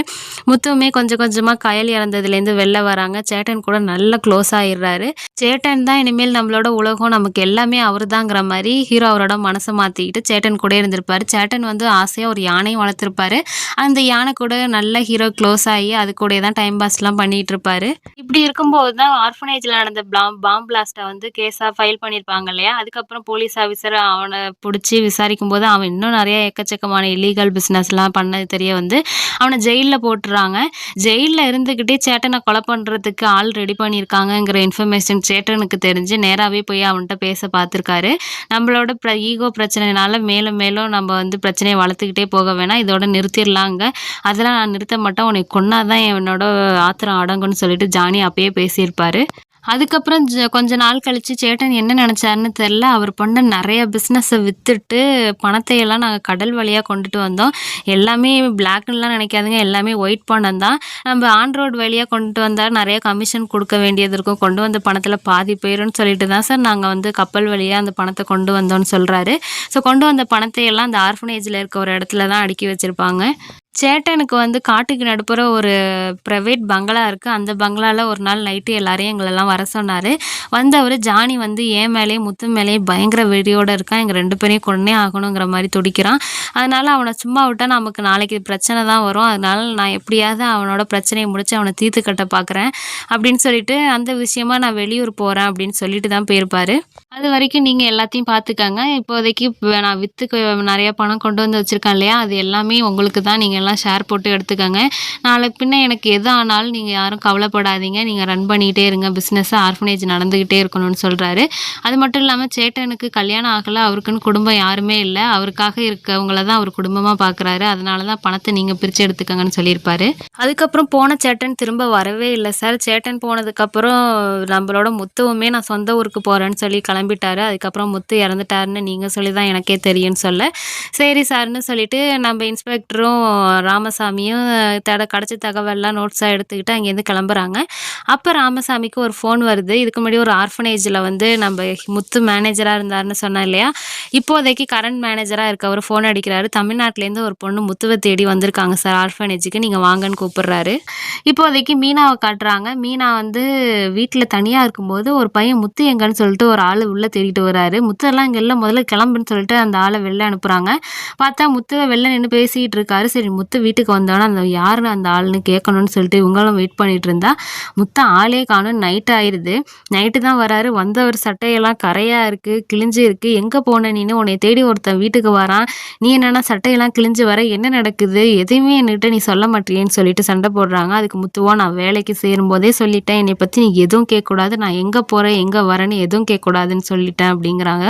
ஆமாம் சாமி, நான் எதுவுமே கேட்கல, நீ யார் என்னன்னு தெரியாமல் நானே உன் மேலே ஆசை வச்சு உன் கூட என் வாழ்க்கையே ஷேர் பண்ணலான்னு நினச்சேன் பாரு, அது ஏன் தப்பு தான் சொல்லிட்டு இவங்க அழுதுகிட்டே போய் ரூமில் கதவை சாத்திக்கிறாங்க. முத்துமே எதுவுமே கண்டுக்காமல் அவரும் தண்ணி எடுத்து குடிச்சிட்டு சாப்பிட்டுட்டு படுக்கலான்னு வராரு. இருந்தாலும் அவங்க ரூமில் அழுதுகிட்டு இருக்கிறது இவருக்கு மனசு கஷ்டமாக இருக்குது. இவரும் போய் ரூம் கதவை தட்டுறாரு. நான் வந்துட்டு சொல்கிறேன், எல்லாத்தையுமே நேரம் வரப்போ சொல்கிறேன் அப்படின்னு சொல்ல, அந்த நேரம் எப்போ தான் எனக்கு வரும்னு தெரியலை, நீயும் ஒவ்வொரு தடவை இப்படியே தான் சொல்லிகிட்டு இருக்கேன், உன்னை மூஞ்ச எனக்கு பார்க்கவே விருப்பம் இல்லை, முதல்ல இங்கேருந்து நீ கிளம்புன்னு சொல்லிட்டு கோவத்தில் இவங்க வார்த்தையை விட்டுடுறாங்க. உடனே உடனே அவரும் காய போட்டிருக்க ட்ரெஸ்ஸு, திங்ஸ் எல்லாம் எடுத்துக்கிட்டு கிளம்புறாரு. இது ஜன்னல்லேருந்து அவங்க பார்க்குறாங்க. திங்ஸ் எல்லாம் எடுத்து வண்டியில வச்ச முத்து, வண்டிக்கு அடியில இருக்க பணத்துல ஒரு 4, 5 கட்ட ஒரு மஞ்ச பேக்ல எடுத்து, நம்ம கண்மணி அவங்களோட திங்ஸ் எல்லாம் ஒரு பொட்டியில வச்சிருப்பாங்க. அந்த பொட்டியில இந்த பணத்த வச்சுட்டு போலாமேன்னு வரப்ப, டக்குன்னு கண்மணி பின்னாடி வந்து நம்ம முத்துவ கட்டிப்பிடிக்கிறாங்க. நான் சொன்னா நீ உடனே என்னை விட்டுட்டு போயிருவியான்னு சொல்லிட்டு கட்டிப்பிடிக்கிறாங்க. முத்துக்குமே கண்மணிய ரொம்ப புடிச்சிருக்கு. அதுக்கப்புறம் 2 பேரும் பேசுறாங்க மனசு விட்டு. அதுக்கப்புறம் முத்துவும் கண்மணியும் ஒண்ணாவும் இருக்கிறாங்க. முத்து இதுவரைக்கும் நடந்த எல்லா விஷயத்தையுமே கண்மணிகிட்ட சொல்லியிருப்பாரு. நான் இனிமேல் இங்க இருந்தேன்னா உனக்கு தான் ஆபத்துன்னு அவர் நேத்து நைட்டு சொல்லியிருப்பாரு. இவங்க காலைல விடிஞ்சு பார்க்கறதுக்குள்ள முத்து அங்கேருந்து போயிருப்பாரு. பொட்டியில அவர் வச்ச பணமும் ஒரு லெட்டரும் தான் இருக்கு. நான் திரும்பி வருவேன்னு சொல்லிட்டு என்னைய எதிர்பார்த்துக்கிட்டு இருக்காத, நீ இந்த பணத்தை வச்சு உன்னோட வாழ்க்கைய ஆரம்பின்னு சொல்லி போயிருப்பாரு. அதுக்கப்புறம் ரொம்ப வருஷம் கழிச்சு முத்து வருவார்னு காத்திருந்து முத்து வரவே இல்லை. நானும் ஊரெல்லாம் காலி பண்ணிட்டு எங்க அம்மாவோட வேற இடத்துக்கு போயிட்டேன் மேடம்னு சொல்றாரு. அது மட்டும் இல்லாம இப்போ கொஞ்ச நாளைக்கு முன்னாடி முத்துவை தேடி ஒரு நபர் வீட்டுக்கு வந்தாரு. அவர் ஒரு விசிட்டிங் கார்டு கொடுத்தாரு. முத்து திரும்ப வந்தா இந்த அட்ரஸ்க்கு வந்து என்னை பார்க்க சொல்லுங்கன்னு. அதுக்காக தான் நான் இங்க வந்தேன். முத்துக்கு இந்த ஆர்ஃபனேஜ் தான் ரொம்ப பிடிக்கும்னு தெரியும். ஒருவேளை இங்க அவர் இருக்குவாரோன்னு நினைச்சு தான் இங்க வந்தேன். இப்பதான் தெரியுது அவர் இறந்து போயிட்டாரு, திரும்ப வரவே மாட்டாருன்னு சொல்லி ஃபீல் பண்ணிட்டு இருக்காங்க. கரெக்டா அந்த நேரத்துல நம்ம இன்ஸ்பெக்டரும் ராமசாமியுமே அங்க வந்துடுறாங்க. இந்த பொண்ணுகிட்ட இவங்களுக்கு தேவையான கேள்வியுமே கேட்டுக்கிறாங்க. கண்மணி கொடுத்த அந்த விசிட்டிங் கார்டை எடுத்து பாக்குறாங்க. அவர் சிங்கப்பூர்ல ஏதோ பிசினஸ் பண்ணிட்டு இருக்காரு போல. அந்த ரிலேட்டட் கம்பெனியோட பேர் தான் அந்த விசிட்டிங் கார்டில் போட்டிருக்கு. பின்னாடி இருக்க அட்ரஸ் இவங்களும் நோட் பண்ணிட்டு அந்த அட்ரஸ்க்கு இவங்க நம்ம இன்ஸ்பெக்டரும் போலீஸ் ராமசாமியும் போகலான்னு பார்க்குறாங்க. அப்புறம் கண்மணியுமே சரி இனிமேல் முத்து தான் வரமாட்டாருன்னு தெரிஞ்சிருச்சுன்னு சொல்லிட்டு இவங்களும் அழுதுகிட்டு ஃபீல் பண்ணிட்டு மறுபடியும் இவங்க வீட்டுக்கு போகிறாங்க. இங்கே அப்படியே சீனை கட் பண்ணி தமிழ்நாட்டில் நம்ம பார்வதியோட ஹஸ்பண்டை காட்டுறாங்க. ஸோ பார்வதியோட ஹஸ்பண்டுக்கு ஒருத்தர் வந்து தகவல் கொடுத்தாரு இல்லையா, என்னோட மனநல காப்பகத்தில் முத்து இருந்தாருன்னு சொல்லிட்டு. சரி அந்த ஹாஸ்பிட்டல் நேம்லாம் தெரிஞ்சுட்டு அங்கே போய் விசாரித்து அந்த ஃபைல்லாம் எடுத்து பார்க்குறாங்க. டாக்டரும் எக்ஸ்பிளைன் பண்ணுறாரு எந்த காரணத்துக்காக அவர் வந்தாருன்னு சொல்லிட்டு. எதையாவது நம்ம போட்டு அதிகமாக திங்க் பண்ணி ஓவர் ஸ்ட்ரெஸ் ஆகும்போது நமக்கு நிறைய மெமரி லாஸ் ஆகும்னு சொல்லிட்டு இவர் ஏதோ சயின்டிஃபிக் நேம் மெடிக்கல் நேம்லாம் சொல்கிறாரு. எனக்கு அது மறந்துருச்சு. முத்து வந்து ஓவர் ஸ்ட்ரெஸ்னால மெமரி லாஸ் ஏற்பட்டு ரோட்டில் திரிஞ்சிருக்காரு. அந்த சைடாக போனவங்க தான் கொண்டு வந்து இந்த ஹாஸ்பிட்டலில் சேர்த்து விட்டுருக்காங்க. அதுக்கப்புறம் இங்கே தான் அவர் ரொம்ப நாள் இருந்தார். நாங்கள் ட்ரீட்மெண்ட் கொடுத்துக்கிட்டு இருந்தோம். திடீர்னு பார்த்தா ஆளை காணோம், செவ்வரேறி குதிச்சு தப்பிச்சு போயிருக்காருன்னு சொல்ல, எப்படி டாக்டர் திடீர்னு தப்பிச்சு போயிருப்பாருன்னு கேட்க, எப்படியே அவருக்கு திடீர்னு மெமரி எல்லாமே ஞாபகம் வந்திருக்கும். அதனாலே அவருக்கு ஏதாவது செய்ய வேண்டிய காரியமோ இல்லை போக வேண்டிய இடமோ ஞாபகம் வந்திருக்கும். அதனால தப்பிச்சு போயிருப்பாருன்னு சொல்லி டாக்டரும் சொல்கிறாரு. டாக்டரை போய் பார்த்துட்டு பார்வதியோட ஹஸ்பண்டு பார்வதி அவங்க அம்மா அப்பா வீட்டில் தான் இருக்காங்க இல்லையா, ஒய்ஃபை கூட்டிகிட்டு போகலான்னு சொல்லிட்டு பார்வதியோட வீட்டுக்கு வராரு. வந்து மாமனார் மாமியார்கிட்ட எல்லாம் பேசிட்டு நேராக ஒய்ஃபை தான் பார்க்க போகிறாரு. ஒய்ஃபு காலிலே போய் விழுந்துடுறாரு, நீ இல்லாமல் என்னால் இருக்க முடியாது, வீட்டுக்கு சீக்கிரம் வான்னு சொல்ல. அதுக்கு பார்வதியோ உங்கள் அம்மாவோ கால் உடஞ்சி போய் கிடக்கு, எல்லா வேலையும் நான் தான் பார்க்கணும், சாணி அள்ளுறது, ஆட்டை பார்த்துக்கிறது, மாட்டை பார்த்துக்கிறதுன்னு. அதனால் உன் அம்மாவுக்கு முதல்ல கால் சரியாகட்டும், நான் அதுக்கப்புறம் வரேன்னு சொல்கிறாங்க. இங்கே கேரளாவில் இருக்க நம்மளோட இன்ஸ்பெக்டரும் ராமசாமியும் அவங்களுக்கு கிடைச்ச விசிட்டிங் கார்டு மூலயமா அந்த அட்ரஸ்க்கு போய் பார்க்குறாங்க. அந்த அட்ரஸில் இருக்கவர் வேறு யாரும் இல்லைங்க. நம்ம அப்புறம் இப்போதைக்கு சேட்டனோட பிஸ்னஸ்லாம் ஒரு அண்ணன் தங்கச்சி பார்த்துக்கிட்டு இருக்காங்க இல்லையா, அவங்க கூட இவருமே சேட்டனுக்கு உதவியாக அவங்க கூட வேலை பார்த்தவர் தான். முத்து வந்து எப்படியாவது பார்த்து பேசலாம், பார்த்து ரொம்ப நாளாக ஆச்சேன்னு சொல்லிட்டு தான் அவரை தேடிக்கிட்டு இருக்கும்போது அவர் கண்மணி டான்ஸ் குரூப்பில் மேனேஜராக வேலைக்கு சேர்ந்துருக்க தெரிய வந்துச்சு சார். அதனால தான் நான் அந்த பொண்ணை போய் பார்த்து முத்து திரும்ப வந்தால் இந்த அட்ரஸ்க்கு வர சொல்லுங்கன்னு நான் சொன்னேன் அப்படின்னு சொல்கிறாரு. இப்போ நீங்கள் வந்து சொன்னோன்னு தான் தெரியுது முத்து இனிமேல் வரவே மாட்டார், இறந்துட்டாருன்னு சொல்கிறாரு. ஸோ நான் நடந்த எல்லாத்தையுமே சொல்கிறேன் சார்னு சொல்லிட்டு சேட்டனோட பாஸ்போர்ட்லாம் காட்டுறாரு. அவர் எக்கச்சக்கமான பாஸ்போர்ட் வச்சுருக்காரு, எல்லாமே ஒரிஜினல் தான், லீகல் பாஸ்போர்ட் தான் சொல்கிறாரு. சேட்டனுக்கு ஜானிங்கிற ஒரு எதிரி இருந்தார். அவன் வந்து சேட்டனை கொலை பண்ணுங்கிற வெறியோடு இருந்தார். ஜெயிலில் இருந்துக்கிட்டே சேட்டனை கொலை பண்ண ஆள்லாம் செட் பண்ணி வச்சுருந்தனால சேட்டன் வந்து எங்கள் எல்லார்ட்டையுமே சொல்லிவிட்டு நான் இது மாதிரியே ஒரு வேலையாக அவனை தீர்த்து கட்டுறதுக்காக நான் போகிறேன், திரும்ப நான் வரலைன்னா நீங்கள் பிஸ்னஸை பார்த்துக்கங்கன்னு சொல்லிட்டு தான் போனார். ஆனால் யாருக்குமே தெரியாது. அவர் இடையில ஒரு நாள் வந்தார்.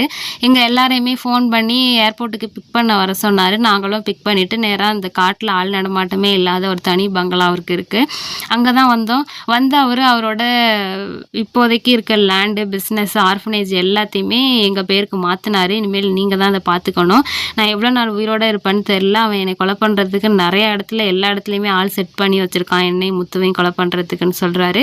அதனால் முத்துக்கிட்ட நீ ஜாக்கிரதையாக இருக்கணும், எனக்கு என்னானாலும் பரவாயில்லன்னு பேசிகிட்டே இருக்கும்போது அந்த காட்டுக்குள்ளே ஸ்னைப்பர் கன்னை வச்சு யாரோ தூரத்துலேருந்து சேட்டனோட நெஞ்சிலே சுட்டுடுறாங்க. அவர் அவ்வளோதாங்க உயிருக்கு போராடிட்டு இருக்காரு. முத்து வந்து சுட்டவனை சும்மா விடக்கூடாதுன்னு சொல்லிட்டு எந்த திசையிலேருந்து குண்டு வந்துச்சோ அந்த திசையில் ஓடிட்டு இருக்காரு. ஸோ கிட்டத்தட்ட பிடிக்கிற அளவுக்கு போயிடுறாரு. 2 பேரும் வண்டியில் ஏறி எஸ்கேப் ஆயிடுறாங்க. ஆனால் வண்டியோட நம்பர் பார்த்தா தமிழ்நாடு ரெஜிஸ்ட்ரேஷன் நம்பர் தான் இருக்குது. ஸோ தமிழ்நாட்டிலேருந்து அவங்க வந்திருக்காங்கங்கிறத அவர் தெரிஞ்சுக்கிறாரு. சரின்னு சேட்டனையாவது எப்படியாவது காப்பாற்றணும்னு சொல்லிட்டு ஹாஸ்பிட்டலுக்கு அழைச்சிட்டு போகலாமேன்னு பார்த்தா சேட்டன் இல்லை, இனிமேல் நான் பொழைக்கிறது கஷ்டம், என்னோட இந்த பிரச்சனை எல்லாம் முடியட்டும், நீங்கள் எல்லாம் இனிமேல் ஜாக்கிரதையாக இருக்கணும் அப்படின்னு சொல்கிறாரு. பணத்தை எல்லாம் பிரிச்சுக்கங்க, அந்த ஆர்ஃபனேஜையும் நல்லபடியாக நடத்துங்கன்னு சொல்லிட்டு அப்படியே அவர் இறந்து போயிடுறாரு. ஸோ கயலுக்கு அப்புறம் எல்லாமே இருந்தது சேட்டன் தான். சேட்டனும் போனதுக்கப்புறம் ரொம்பவே டிப்ரெஷன் ஆயிடுறாரு நம்ம முத்து. கொஞ்ச நாள் இங்கே இருந்தவர் அதுக்கப்புறம் நான் சொந்த ஊர் போகிறேன்னு சொல்லியிருப்பார். சேட்டன் வந்து பணத்தை எல்லாரையுமே பிரிச்சுக்க சொன்னார். உன்னோட ஷேரை நான் தரேன்னு சொல்லியும் நம்ம விஜய் சேதுபதி வேணான்னு சொல்லியிருப்பார். இருந்தாலும் நம்ம அவனுக்கு பங்கு தந்தே ஆகணும்னு சொல்லிட்டு அவருக்கே தெரியாமல் அவரோட ஷேரை வந்து அவர் எடுத்துகிட்டு போகிற வண்டிக்கு டிக்கிக்கு அடியில் வச்சுருவாங்க. என்றைக்காவது ஒரு நாள் அவன் பார்த்துருவான் அப்படின்னு சொல்லிட்டு. ஸோ அதுக்கப்புறம் வண்டியை எடுத்துகிட்டு விஜய் சேதுபதியும் கிளம்பியிருப்பார். அன்னைக்கு கிளம்பின முத்து தான் சார் நாங்கள் திரும்ப அவரை பார்க்கவே இல்லைன்னு சொல்கிறாரு. ஸோ அவர் கிளம்புற அன்னைக்கு கடைசியாக இந்த யானையெல்லாம் பார்த்து கொஞ்சிட்டு தான் கிளம்பியிருப்பார். அதுக்கப்புறம் இந்த யானையை பார்த்துக்க சரியான ஆள் கிடைக்காதனால இவங்க ஒரு கோயிலுக்கு டொனேட் பண்ணியிருப்பாங்க. ஸோ இப்போ போலீஸ் ஆஃபீஸர் 2 பேருக்குமே தெரியுது முத்து செலவு பண்ண காசு எப்படி வந்துச்சுன்னு சொல்லிட்டு. ஸோ சேட்டன் அவரோட பிஸ்னஸ்லாம் விற்று கிடச்ச காசு அவரோட ஆளுங்களுக்கு பிரித்து கொடுத்துருக்காரு. அப்படி நம்ம முத்துக்கு வந்த ஷேர் தான் இது. இதை தண்ணி மாதிரி அவர் செலவு பண்ணுறதை மட்டுமே வேலையாக வச்சு செலவு பண்ணிட்டு இருந்திருக்காருங்கிறது போலீஸ் ஆஃபீஸருக்கு தெரியுது. இங்கே தமிழ்நாட்டில் பார்வதியோட ஹஸ்பண்டும் இன்னொரு கான்ஸ்டபிளும் வந்து அந்த ரெட்டை கொலை வழக்கில் வந்து விஜய் சேதுபதி முத்து வந்து ஈடுபட்டிருக்கலான்னு சொல்லி அந்த கொலை நடந்த ஊரில் வந்து விசாரிக்கிறாங்க. அந்த ரெட்டை கொலையை பண்ணது யார், இறந்து போனது யாருன்னு கேட்க, இறந்து போனது பெரிய ரவுடி சார், இந்த ஏரியாவில் அவங்க ஸ்னைப்பர் கன்லாம் வச்சுருக்காங்க, கூலி படம் மாதிரி அவனுங்க யார் காசு கொடுத்தாலும் கொலை பண்ணுவானுங்க, அவங்க அண்ணன் தம்பி 3 பேர், அண்ணனும் தம்பி இறந்துட்டாங்க, இன்னொரு தம்பி உயிரோடு தான் இருக்கான்னு சொல்ல சரின்னா அந்த தம்பியை போய் விசாரிக்கலாமேன்னு சொல்லிட்டு போகிறாங்க. யூனிஃபார்மோட போனால் நம்மளை கொண்டுக்குது போட்டுற போகிறாங்கன்னு சொல்லிட்டு 2 பேரும் கலர் ட்ரெஸ்ஸில் போய் முத்துவோட ஃபோட்டோவை காமிச்சு, உங்களுக்கு தெரியுமா இதுக்கு முன்னாடி பார்த்துருக்கீங்களா, உங்கள் அண்ணனுங்க 2 பேரும் திருவிழாவில் இறந்து போனதுக்கு இவர் காரணமாக இருக்கலாமோன்னு நாங்கள் சந்தேகப்படுறோன்னு சொல்ல தம்பிக்காரரும் இல்லையே நான் பார்த்தது இல்லையேன்னு சொல்ல அப்போ உள்ளேருந்து வெளில வந்த ஒரு நபர் இந்த ஃபோட்டோவை பார்த்துட்டு இவன் தான் உங்கள் அண்ணன் 2 பேரையும் கொன்னது, இவனை தான் நம்ம இவ்வளோ நாளாக தேடிட்டு இருந்தோன்னு சொன்னோடனே போலீஸ்க்கு தெரிஞ்சிருது இந்த ரெட்டை கொலையை பண்ணது வேறு யாரும் இல்லை முத்து தான் சொல்லிட்டு. இங்கே கேரளாவில் நம்ம இன்ஸ்பெக்டரும் ராமசாமியும் ஒரு ஹோட்டலில் சாப்பிட்டுக்கிட்டே பேசிகிட்டு இருக்காங்க. ஸோ அந்த ரெட்டை கொலை வழக்க பண்ணினதே ஹீரோ தாங்கிற இன்ஃபர்மேஷனை தமிழ்நாட்டிலேருந்து பார்வதியோட ஹஸ்பண்ட் இவங்களுக்கு சொன்ன உடனே இவங்க தமிழ்நாட்டுக்கு கிளம்பி வராங்க. வந்தவங்க நேராக ஸ்டார்டிங்கில் முதல்ல இந்த ஃபோட்டோவை பார்த்துட்டு இவனை எனக்கு தெரியும்னு சொல்லிட்டு ஒரு பெரியவர் சொன்னார் இல்லையா டீ கடைகளை வச்சு பேசும்போது, அந்த பெரியவரோட வீட்டை கண்டுபிடிச்சி அங்கே தான் போகிறாங்க. அவர்கிட்ட போய் அன்னைக்கு என்ன பாதி உண்மை எங்கள்கிட்ட மறைச்சிட்டிங்க போலையே, அந்த திருவிழாவில் ரெட்டை கொலை நடந்திருக்கு, அதை பண்ணினதே இவர் தானாமேன்னு கேட்க, ஆமாம் எப்படி நீங்கள் கண்டுபிடிச்சி வருவீங்கன்னு தெரியும், இவ்வளோ சீக்கிரம் வருவீங்கன்னு எதிர்பார்க்கலன்னு சொல்லிட்டு வந்த போலீஸ் ஆஃபீஸருக்கு இவர் இஞ்சி டீ போட்டுக்கிட்டே நடந்ததை சொல்கிறாரு. இன்னைக்கு நடந்த திருவிழாவில் இந்த அண்ணன் தம்பி 2 பேருமே அந்த டான்ஸ் பார்க்குறதுக்காக வந்து உட்காந்துருப்பாங்க. அவனுக்கு 2 பேரும் சாதாரண ஆள் கிடையாது சார், இவங்க எப்போ சாவாங்கன்னு சொல்லிட்டு இந்த மொத்த ஊருமே காத்துக்கிட்டு இருந்துச்சு. அப்போ அந்த தம்பிக்காரன் வந்து நான் போய் கேட்ட மாதிரியே அவனும் முத்துக்கிட்ட போய் பொண்ணுங்களை எனக்கு அனுப்பிவிடுன்னு கேட்டிருந்தான்.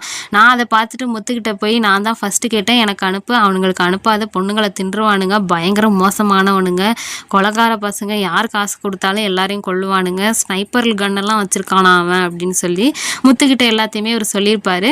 ஸோ முத்துவே இவனுங்களை தான் தேடிட்டு இருந்திருக்காருங்கிறது நமக்கு இப்போ தாங்க தெரியுது. இவங்க 2 பேரும் தான் அன்னைக்கு சேட்டனை வந்து அங்கே சுட்டு கொன்னதுங்கிறது விஜய் சேதுபதிக்கு கிளியராக தெரிஞ்சிருது. ஸோ அந்த வயசானவரை சீக்கிரம் எங்களுக்கு பொண்ணை அனுப்பிவிடுன்னு சொல்ல சரி நீங்கள் போய் காண்டம் வாங்கிட்டு வாங்க நான் அனுப்பிவிட்றேன்னு சொல்ல நாங்கள் அதுக்கப்புறம் வாங்குறதுக்காக மார்க்கெட் போயிட்டோம் சார். வாங்கிட்டு வந்து அவன்கிட்ட சொன்ன மாதிரி வாங்கியாச்சுன்னு சரி ஓரமாக வெயிட் பண்ணுங்கள் டான்ஸ் முடிஞ்சோன்னே அனுப்பிவிட்றேன்னு சொன்னால் நாங்களும் ஓரமாக உட்காந்துருந்தோம். அப்போ வந்து எனக்கு பயங்கர வெறி சார், அவனுங்க 2 பேரும் எப்போ சாவானுங்கன்னு சொல்லிட்டு, ஏன்னா என் பொண்ணையே அவனுங்க தான் கொண்டுட்டானுங்க வேலைக்கு போன இடத்துல அப்படின்னு சொல்லி இவரும் கோவத்தோட சொல்கிறாரு அன்னைக்கு நடந்தது என்னன்னு. நானும் என் கூட்டாளியும் அப்போ தண்ணி அடிச்சுட்டு அங்கே உட்காந்துருக்கும்போது அதே பக்கத்து ஏரியாவில் தாங்க தண்ணி அடிக்கிறதுக்காக அந்த கொலைகாரனோட கும்பலும் வந்திருக்கும். கூட இருந்த ஆளுங்களெல்லாம் வந்து தண்ணி அடிக்க தேவையான ஜாமான் வாங்க சொல்லிட்டு இவன் தனியாக அங்கே உட்காந்துருப்பான் தம்பிக்காரன். அந்த நேரத்தில் அங்கே வந்து விஜய் சேதுபதியும் என்னையா பொண்ணை அழைச்சிட்டு வர சொன்னால் நீ மட்டும் தனியாக வந்திருக்கான்னு சொல்ல பொண்ணெல்லாம் அனுப்ப முடியாதுன்னு சொல்லிட்டு பயங்கரமாக சண்டை போடுறாரு.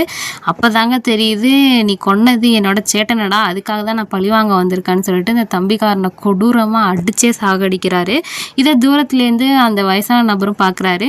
ஸோ கொஞ்சம் கூட நேரம் தாமதிக்காமல் அடுத்த அண்ணனையும் கொல்லணும்னு சொல்லிட்டு கல் எடுத்து டான்ஸ் ஆடிட்டு இருந்தவங்க மேலே வீசி எறிய அங்கே கலவரம் நடக்குது. ஸோ கூட்டத்தில் எல்லாரும் கண்ணாப்பின்னு அடிச்சுக்கிட்டு இருக்கப்ப தனியாக அண்ணங்காரன் மட்டும் மாட்டிக்கிறாரு. அருவாளை எடுத்துகிட்டு போய் பொது இடம் கூட பார்க்கலங்க, முகத்தில் கர்ச்சிப்பு கட்டிட்டு அண்ணங்காரன் தலையை வெட்டி வீசிடுறாரு.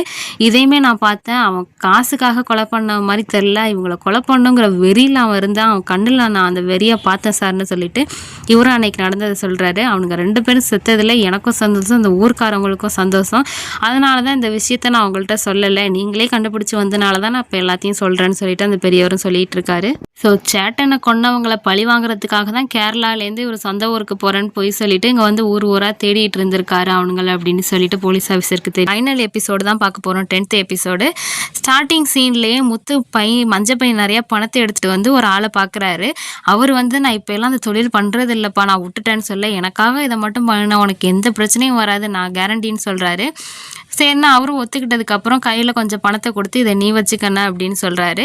10ஆவதுக்கு அந்த மஞ்சள் பையை சுருட்டி இதில் மீதி பணத்தை தலைக்கு பக்கத்தில் வச்சுட்டேன்னு சொல்கிறாரு. ஸோ இப்போ தாங்க நமக்கு தெரியுது, இவரே ஒரு தலையை வெட்டி தனியாக வச்சு அதுக்கு பக்கத்தில் புதைக்கிறவங்க இந்த பணத்தை எடுத்துக்கலான்னு சொல்லிட்டு எல்லாத்தையும் ஆள் செட் பண்ணி இவரே இவரை கொண்டுக்கிட்டார் போல். இந்த சீனை நமக்கு மட்டும்தான் காட்டுறாங்க, இன்வெஸ்டிகேஷன் பண்ணுற போலீஸ் ஆஃபீஸருக்குலாம் இது தெரிய வாய்ப்பே இல்லை. ஸோ இப்போ அப்படியே கண்டினியூ பண்ணுறாங்க. இன்வெஸ்டிகேஷன் பண்ண போலீஸ் ஆஃபீஸராக இவரோட ஃபைனல் நோட்டை எழுத ஆரம்பிக்கிறாரு இந்த கேஸை பற்றின டீட்டெயிலில். ஏன்னா கோர்ட்லேருந்து ஆர்டர் வந்துருச்சு போல், இதுக்கு மேலே தலையை புதைச்சிருங்க, ஏன்னா கொன்னது யாருங்கிற எவிடன்ஸ் எதுவுமே கிடைக்கலன்னு சொல்லிட்டு இது ஒரு அன்சால்வ் கேஸாக முடிக்க சொல்லிடுறாங்க. ஸோ கேஸை பற்றி இது வரைக்கும் இவங்க கண்டுபிடிச்சதெல்லாம் எழுதணும் இல்லையா, அந்த ரிப்போர்ட்டை இவர் எழுதிட்டு இருக்காரு. ஹீரோ வந்து அவரோட சேட்டனை கொலை பண்ணவங்கள பழி தீர்க்கறதுக்காக தான் அவர் இந்த ஊருக்கு வந்திருக்காரு. அவனுங்க யாருன்னு தேடுறதுக்காக தான் இந்த ஆட்டுப்புழுக்க பிஸ்னஸ் பண்ணுற மாதிரி ஊராக எல்லா ஏரியாவுக்கும் போய் அவங்கள தேட முற்பட்டுருக்காரு. அப்படி தேடிட்டு இருக்கும்போது கண்மணி நாட்டிய குழுவில் சேர்றதுக்கான வாய்ப்பு கிடைக்கவும் இவருக்கு இன்னும் வசதியாக போயிடுச்சு. ஸோ ஆளுங்க நிறையா கூட்டம் கூடுற இடத்துல தேடுறது இன்னும் வசதியாக இருக்கும் திருவிழா கூட்டத்தில்னு சொல்லிட்டு சேர்ந்துருக்காரு. அதுக்கப்புறம் இவர் இறந்து தலையெங்க வச்சது, பக்கத்தில் மஞ்சள் பையோட பணத்தை வச்சது எல்லாமே எங்களை யூஸ் பண்ணி இவருக்கு தேவையானவங்களுக்கு நம்ம இந்த தகவலை சொல்கிறவங்க, இவர் இறந்த தகவலை சொல்கிறதுக்காக நம்மளை யூஸ் பண்ணியிருக்காருங்கிறது தான் போலீஸ் ஆஃபீஸருக்கு தெரியுது. ஸோ இவரை சார்ந்தவங்க யாரும் இனிமேல் தேட மாட்டாங்க, இவன் இறந்துட்டாங்கிறத வந்து நம்ம மூலியமாக உறவினர் மாதிரி நம்மளை பயன்படுத்தி சொல்ல வச்சுருக்கான், அதனால தான் இவன் இந்த மாதிரி சாகணும்னு ஏற்பாடு பண்ணியிருக்காங்கிறதும் போலீஸ் ஆஃபீஸர் ஓரளவு கண்டுபிடிச்சிடுறாங்க. அடுத்த நாள் காலைல மார்ச்சரியிலேருந்து தலையும் வந்துடுது. ஸோ தலையை அடக்கம் பண்ணி சொல்லி கோர்ட் ஆர்டர் வந்துருச்சு இல்லையா, அடக்கம் பண்ணலாமின்னு பார்க்கும்போது அப்போ போலீஸ் ஸ்டேஷனுக்கு நம்ம முத்துவோட க்ளோஸ் ஃப்ரெண்டான பாபு வராரு. வந்தவருக்கு இவருக்குன்னு இப்போ தான் தகவல் தெரிஞ்சிருக்கும் போல் முத்து இறந்துட்டாருன்னு சொல்லிட்டு நான் வந்து முத்துவோட தலையை பார்க்கலாமான்னு சொல்லிட்டு பார்த்துட்டு இவர் ரொம்ப வருத்தப்படுறாரு. சேட்டனும் இறந்துட்டாரு, முத்தும் இறந்துட்டான், இனிமேல் மறைக்க ஒன்றுமே இல்லை சார், நான் எல்லாத்தையும் உங்ககிட்ட சொல்கிறேன்னு சொல்லிட்டு இவர் மீதி ஃப்ளாஷ்பேக்கை சொல்கிறாரு. முத்து தமிழ்நாட்டுக்கு போனதுக்கப்புறம் டச்சே இல்லாமல் தான் இருந்தது. நானும் அவனை எங்கெங்கேயோ தேடினா கிடைக்கவே இல்லை சார். ஆனால் முத்து வந்து எப்படியும் என்னை தேடி வருவான், என்னை தூக்கினான்னு தெரிஞ்சுன்னு சொல்லிட்டு ஜானி என்னையை தூக்கி அடியாளுங்க மூலியமாக வச்சு சித்திரவு பண்ணிகிட்டு இருந்தான் சார். இந்த விஷயம் வந்து எப்படியோ முத்துக்கும் தெரிஞ்சிருக்கு. எப்படியோ ஜானி வந்து நம்பர் வாங்கி முத்துக்கு இன்ஃபார்ம் பண்ணியிருப்பான் போல், நீ இந்த இடத்துக்கு வரலைன்னா உன் ஃப்ரெண்டை கொண்டுருவேன்னு சொல்லிட்டு என்னை காப்பாற்றுறதுக்காக தமிழ்நாட்டிலேருந்து முத்துவும் இங்கே வந்தான்னு சொல்லிட்டு இவர் மீதி நடந்த எல்லாத்தையும் சொல்கிறாரு.